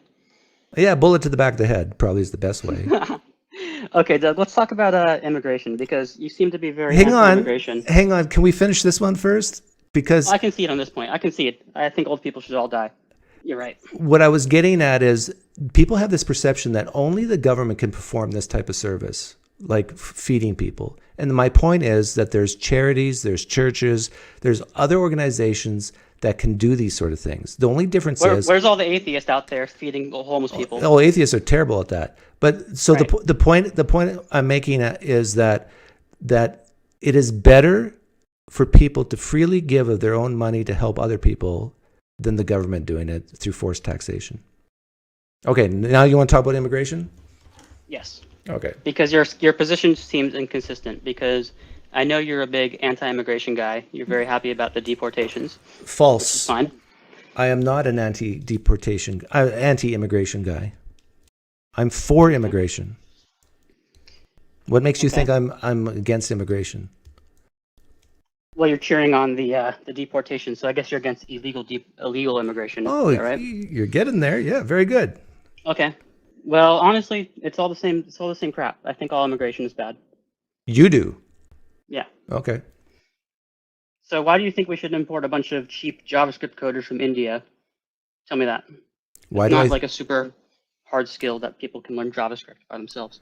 I think we should immigrate people that we've vetted first, and if there is a need and no Americans want the job, can do the job, then they should be allowed to, let's say, H-1B visas to come in, do the job, and we know we've done background checks. We know that they're good for the communities. They're not criminals or anything. They're smart. They're knowledgeable. I don't think they should be paid slave wages. That they should, have that minimum wage like anybody else does. If they're in a state that has that, I think all states have minimum wage, right? So yeah. So what's the problem? Well, I don't think they're entitled to come and undercut our labor, just because they're. Did you miss the point when I said that they're not undercutting the labor because there's no Americans? No, they are. No. They absolutely are. They're willing to take cheaper pay. Okay, what's wrong with that? They're undercutting American labor, who has higher expectations for what they're going to be paid. Okay, but they're still getting paid minimum wage, right? Yeah, but they're not Americans. Okay. No, they're not getting paid minimum wage. No, I'm talking about H-1B like coders from India. Right, and they're willing to. That's a very easy job. That doesn't mean that's not the top 1% of people. That's literally like coding up a website. Okay, but if there's no Americans that will want to do that job, how can they undercut? There is Americans that want to do that. You're fucking retarded if you think otherwise. Okay, so if there are Americans who want that job and can do that job, then I agree with you. Then we shouldn't have them immigrate into our country. So have you looked into the H-1B issue? Because the average H-1B salary is literally like $115,000, which is a very low level for these type of tech jobs. So it's not super high tech, like 1% top talent type of shit. Did you just hear what I said? I agreed with you. Yeah, so why are you still promoting Trump and Elon? You're just promoting this stupid cuckoldry. You want to import as many Indians as possible just so they can do cheap labor for us. Why am I promoting Elon? Because I want people vetted and I don't want illegal immigration? Elon doesn't care about that. He just wants to import as many cheap JavaScript programmers as he can. Okay, you know what Elon cares about and what he doesn't? Yes. Okay. Boy, you seem like you really are upset about these things. No, because you're just a retarded cuck for Trump, and just because I'm not pro Kamala doesn't mean I'm gonna fall in line for Trump bullshit. But may I ask, why do you even use that language? Like, it seems like this is a very passionate issue for you, or no? No. It isn't? No. Okay. I'm just getting dopamine hits from this, Doug. Okay. Well, I'm here to serve. Anything else you want to get a dopamine hit on? Well, you can't really defend yourself. Okay. It's like these kids are just crazy. Why did you leave? Come back. I was just starting to have fun. You were slaughtering me. Please come back, H-1B guy. You were taking the lashes and you were just giving it to me and I want more. And then you leave.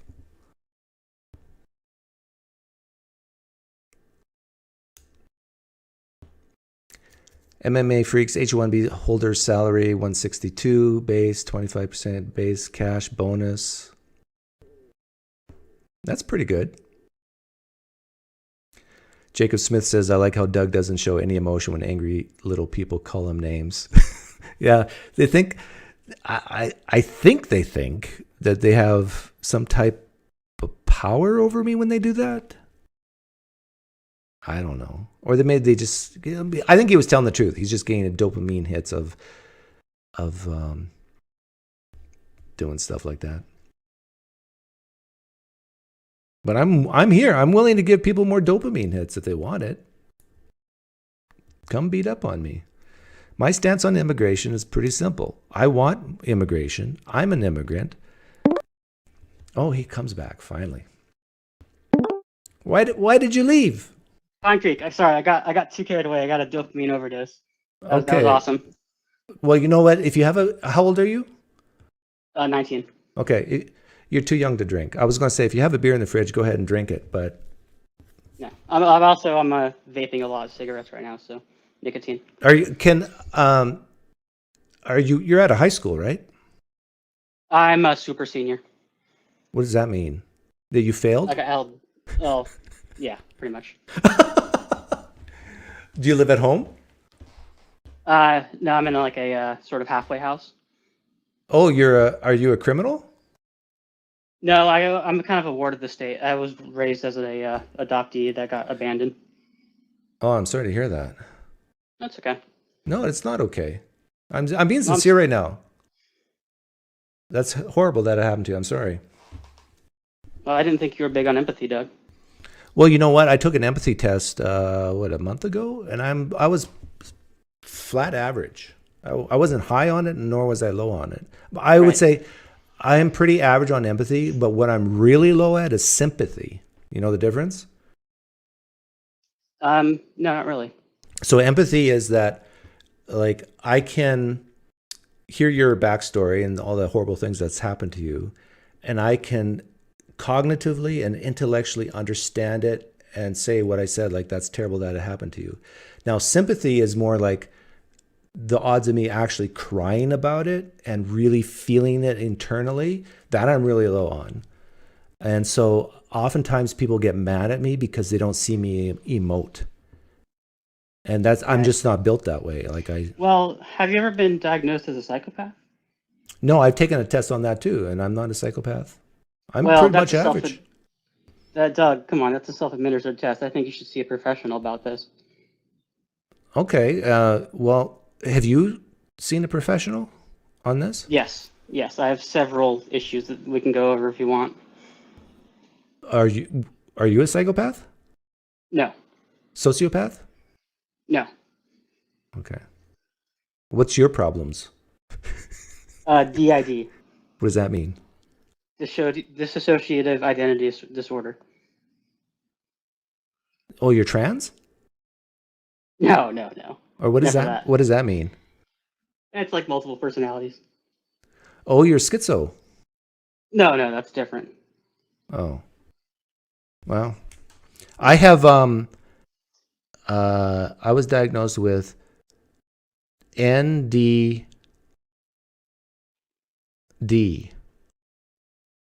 No disorder. I have no disorders. Okay. So I know in today's society, NDD is almost unheard of. But yeah. Absolutely. I have no disorders. Some people think I'm sociopathic because I tend not to emote, but I've taken a test on that too. I'm pretty average. So let me ask you this, Doug. If your parents didn't save any money and they were getting old and dying and they couldn't work anymore, would you take care of them? Yes. Why? Because they're my parents and I owe them. They don't deserve it though. They're just your parents. All they did was No. They deserve it because they raised me, and I think they raised me well. Now, if they raised me terribly, then maybe not. Who cares? Who cares if they raised you well? I'm just replying to your comment that they didn't do anything to deserve it. For me, they did. That doesn't deserve it. Well, that's your opinion. I have a different opinion. So why should you help your neighbor's parents? What's your first name? I actually feeling a little bit bad talking to you right now because people are going to accuse me of beating up on a mentally ill person. Oh, well, it's too late for that. But you're like, I'm being serious here. Like, I don't want, if you have a lot of problems, I don't want to say something that will cause you more problems. Oh, Doug, I won't take offense. I'm okay. You sure? Yeah. Okay. I got thick skin. Okay, before you left, we were talking about immigration. Can I ask you questions on immigration? Absolutely. Okay.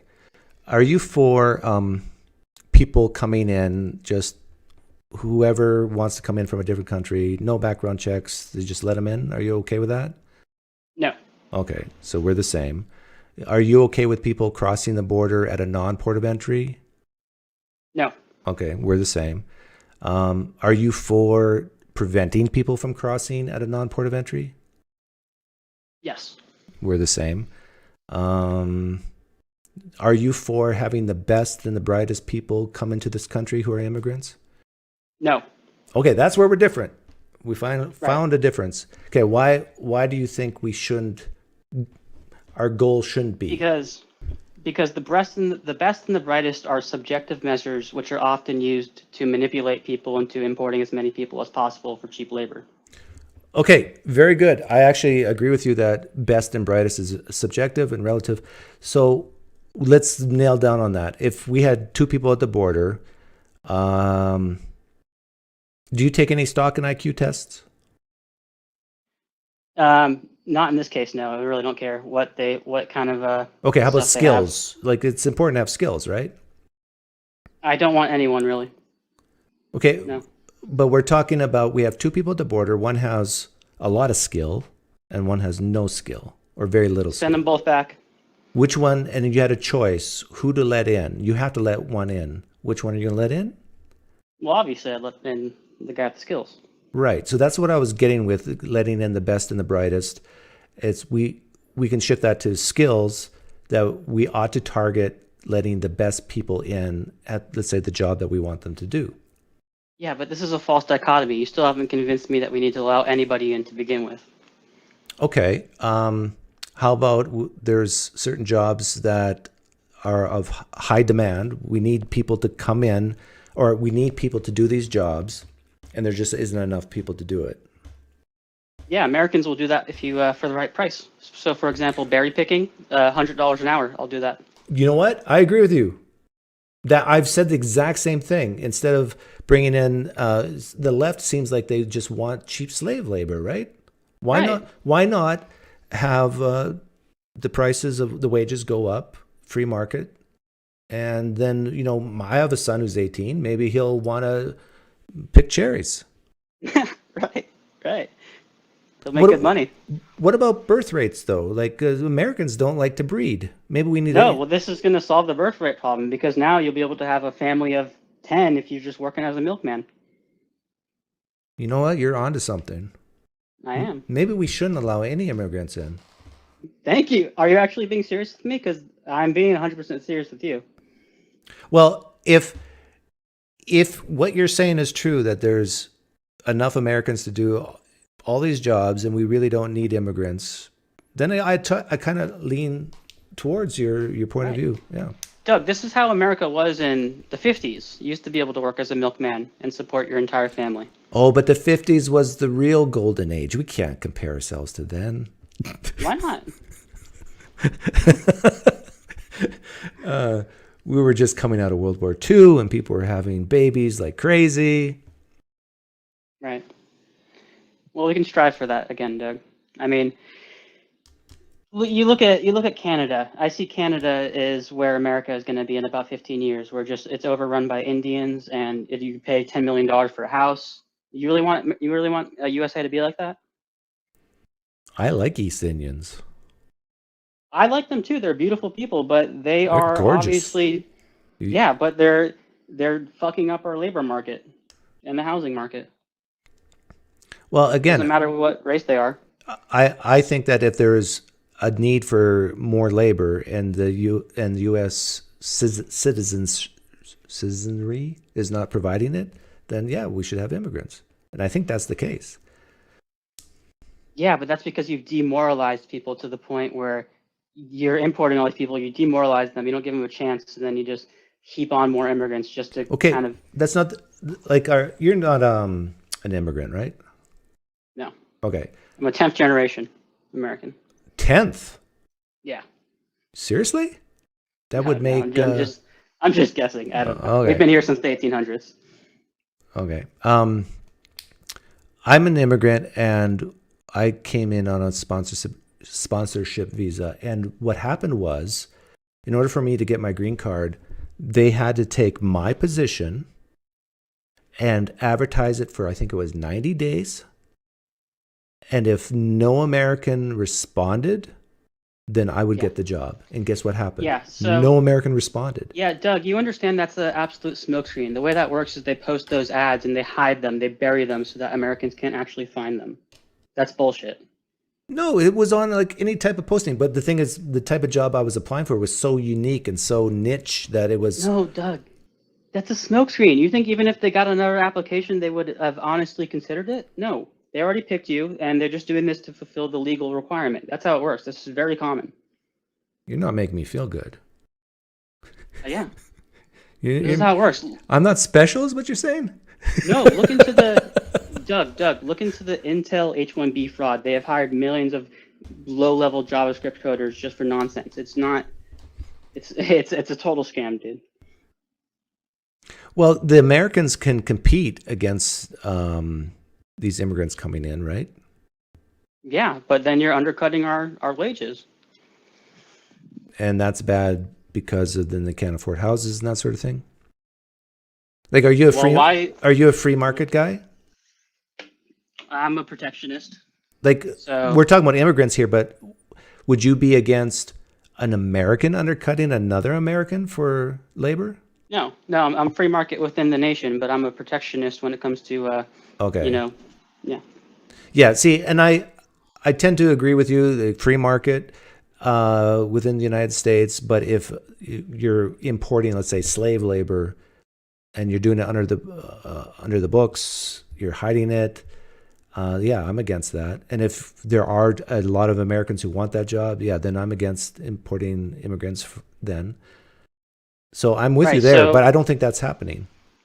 Well, it absolutely is. You're supporting the kind of the figurehead of the H-1B hires, which is Elon and Trump. That's kind of their whole thing, is they want to get in as many H-1B hires as they can.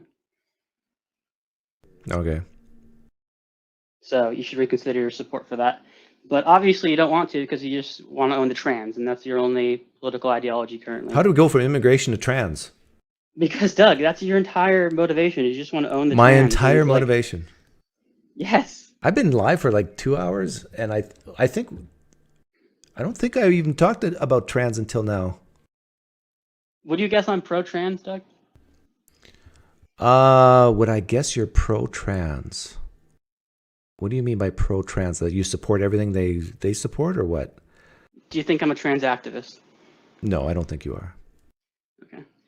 Are you? All right, Doug. No, I'm not. But I just don't. I think the trans stuff is poisoning your mind to the point where you're willing to go to ridiculous lengths of things that are, just to own the transes. The transes. Yeah, I'm serious. No, just the way you said that, transes.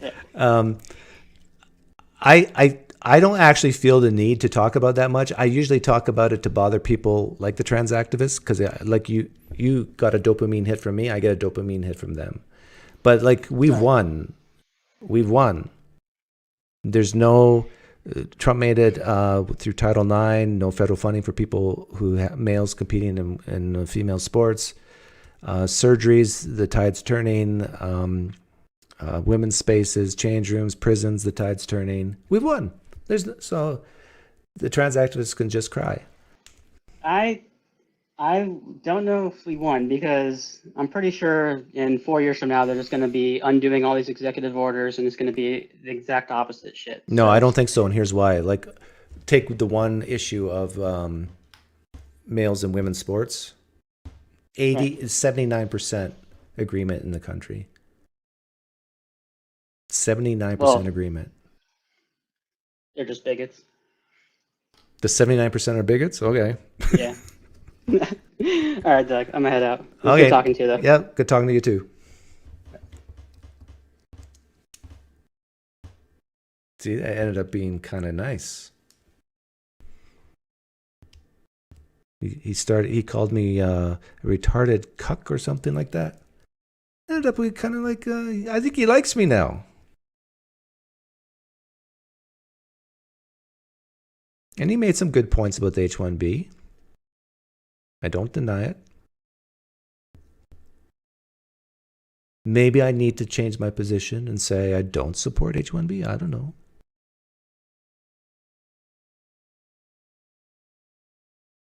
I was never on an H-1B. Doug was a DEI hire. Yeah, need more pasty white men from Canada. Anybody else want to call in? Last chance. And I see Apologia was here, or is here. Welcome.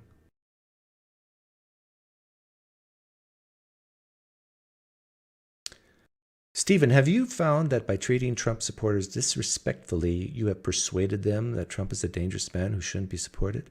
Good question, legalized gay weed. I love it when people say really nasty things about me, and then I ask the question, do you think it's more likely or less likely I'll interact with you now? Oftentimes I do interact with them because it's fun, but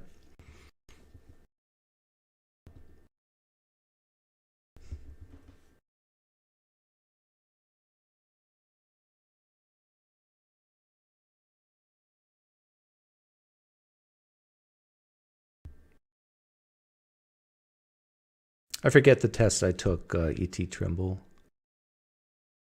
But I don't know, there's like these short tests online for things like empathy.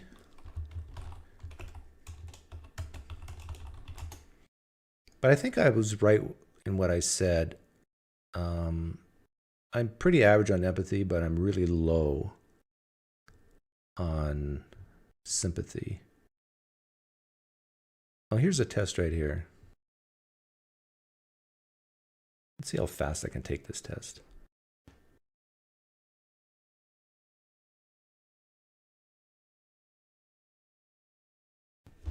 I can easily tell someone else wants to end the conversation. Yeah. I prefer animals to humans. No.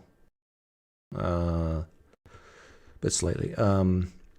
I try to keep up with the current trends and fashions. Strongly disagree. I find it difficult to explain to others that I understand easily when they don't understand the first time. Disagree. I dream most nights.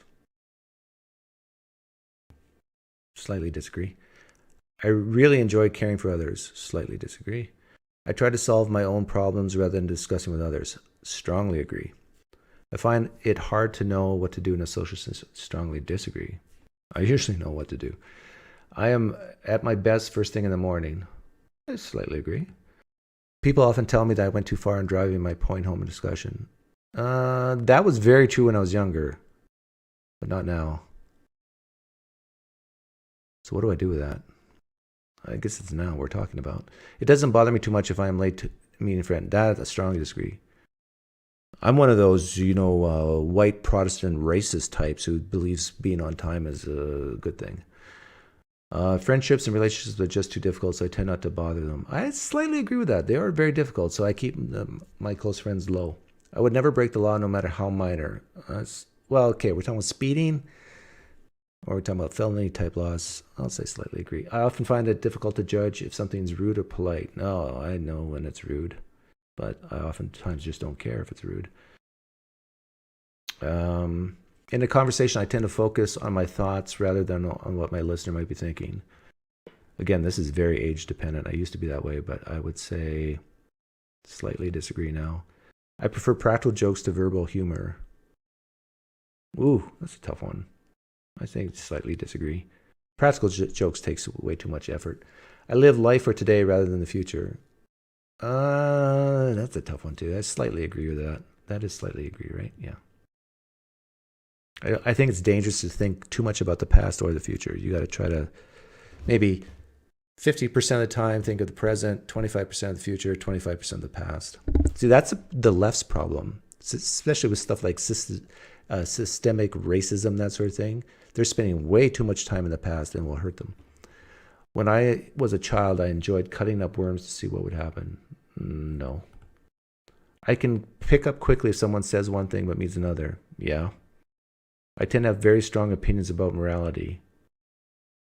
I think morality is subjective, but yeah, I would say I have strong opinions. It's hard for me to see why some things upset people. So no, I understand why it upsets people. Because they didn't have a good father. No. I find it easy to put myself in somebody else's shoes. Yeah. I think good manners are the most important thing a parent can teach a child. Yeah. Not the most important, but I like to do things on the spur of the moment. Oh, yeah, that's fun. I am good at predicting how someone will feel. Oh, yes. I am quick to spot when someone in a group is feeling awkward. Yep, I can do that. See, this is the part with the difference between empathy and sympathy. I can be very quick to know if someone's feeling awkward. But then the question is, will I do something about it? Or will I care? But I still know it. That's the difference between empathy and sympathy. So I'm going to score pretty high on empathy on this, I bet. If I say something that someone else is offended by, I think that's their problem. Yep, You have the right to be offended. If anyone asked me if I liked their haircut, I would reply truthfully, even if I didn't like it. Haircut, who cares? I can't always see why someone should have felt offended by a remark. No, I understand why they do. People often tell me that I'm very unpredictable. No. I enjoy being the center of attention at any social gathering. Slightly agree, yeah. Seeing people cry doesn't really upset me. That's true.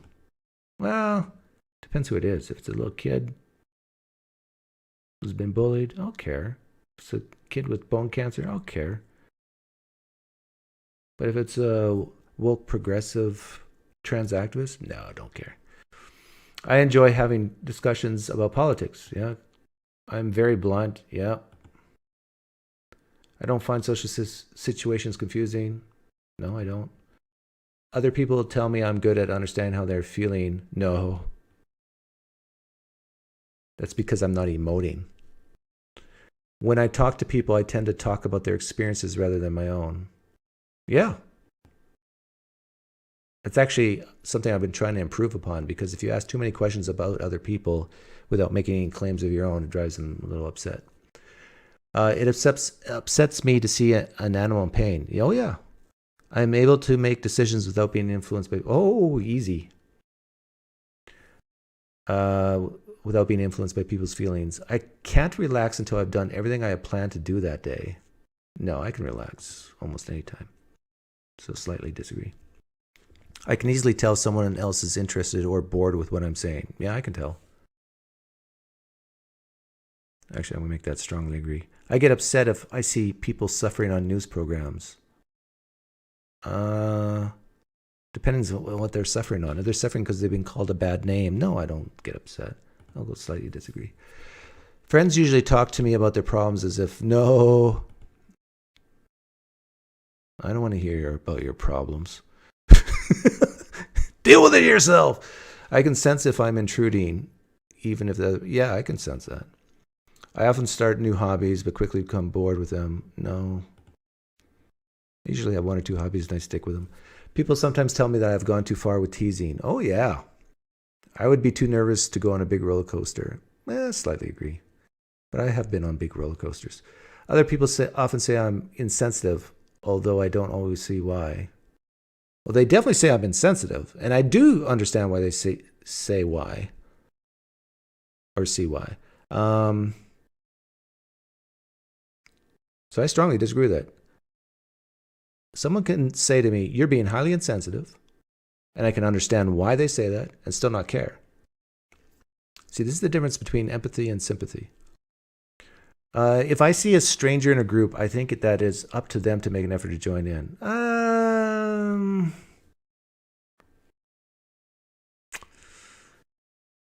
Some people are just so introverted that I will take it upon myself to make the effort to bring them into the group. But still, personal responsibility, they need to... That's a tough one. I usually stay emotionally detached when watching a film. Yep. Although I do cry. I let myself cry. I like to be very organized in a day-to-day life. Yeah, I slightly agree.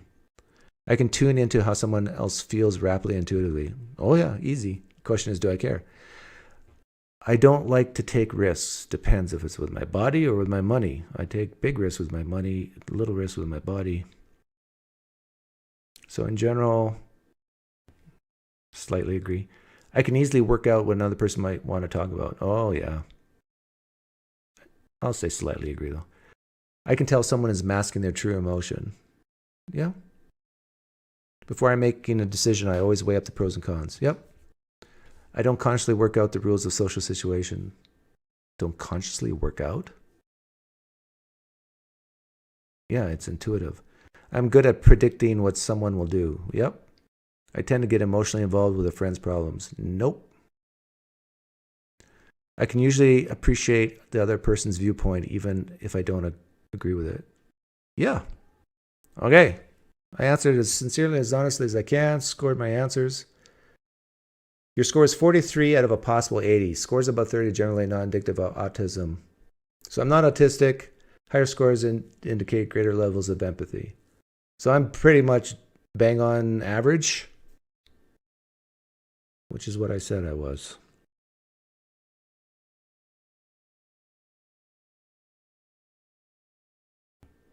So there you go.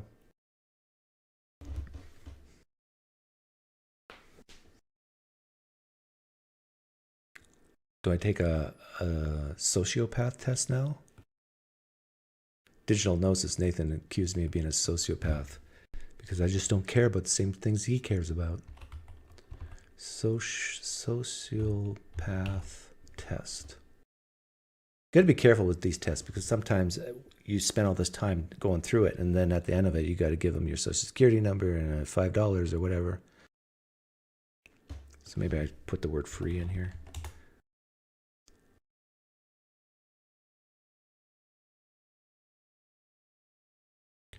How do I know this is really free?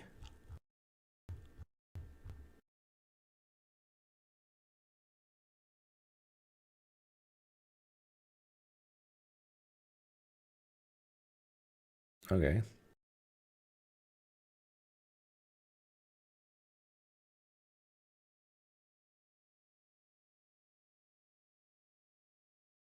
You guys can take the test with me, see if you're so. There's only 16 questions.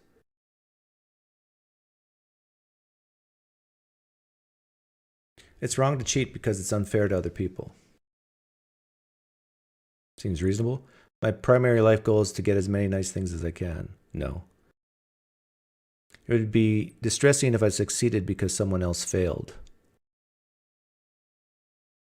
No. To succeed is the only thing that matters, and people who fail aren't my problem.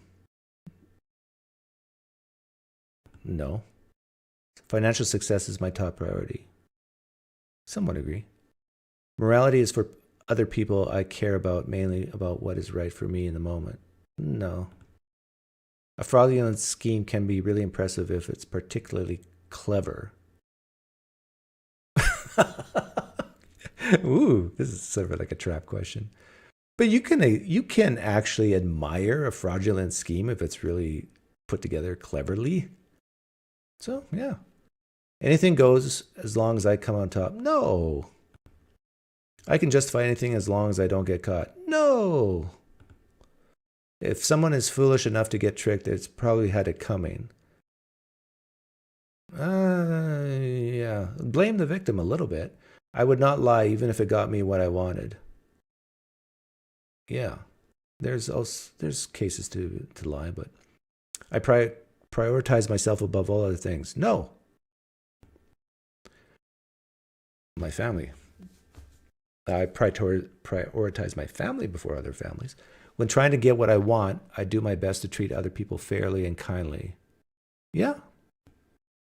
Sometimes it can be fun to toy with other people's emotions. Oh, yeah. I use flattery to manipulate people into further my goals. Oh, yeah. Can you pass the salt and pepper, please, sweetie pie, dear? That's flattery to get what I want. My salt and pepper. If my behavior or something I say makes someone suffer emotionally, I feel guilty. No. Okay, am I a sociopath?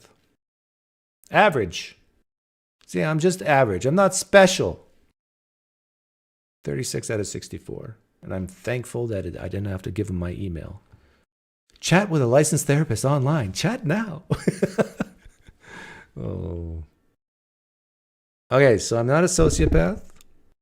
I have average levels of empathy. I just don't care about the things the people on the left care about. That's all.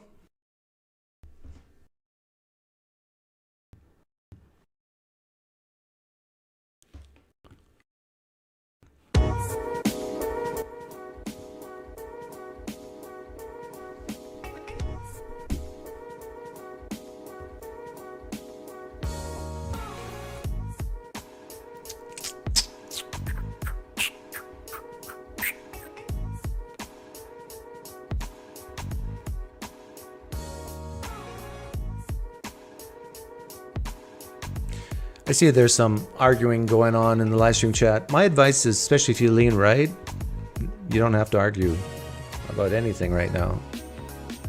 Just say, okay, if someone disagrees with you and is you're feeling not being charitable to you, just say okay to them. Like right now, the left is in a position where they have the burden to be nice, to try to get people to even listen to them. Make them do the work.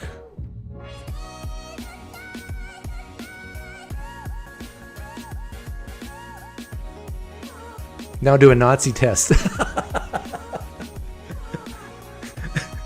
Hey, not everything Adolf Hitler said was wrong. He said the grass is green, the sky is blue.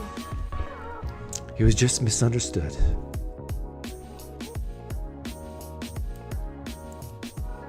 Thanks, Blue Heaven. Blue Heaven, that's isn't there a new social app that's competing with Twitter, X? Blue Sky. For people who have a therapist, Blue Sky's for you. For people who suffer from depression, anxiety, Blue Sky's for you.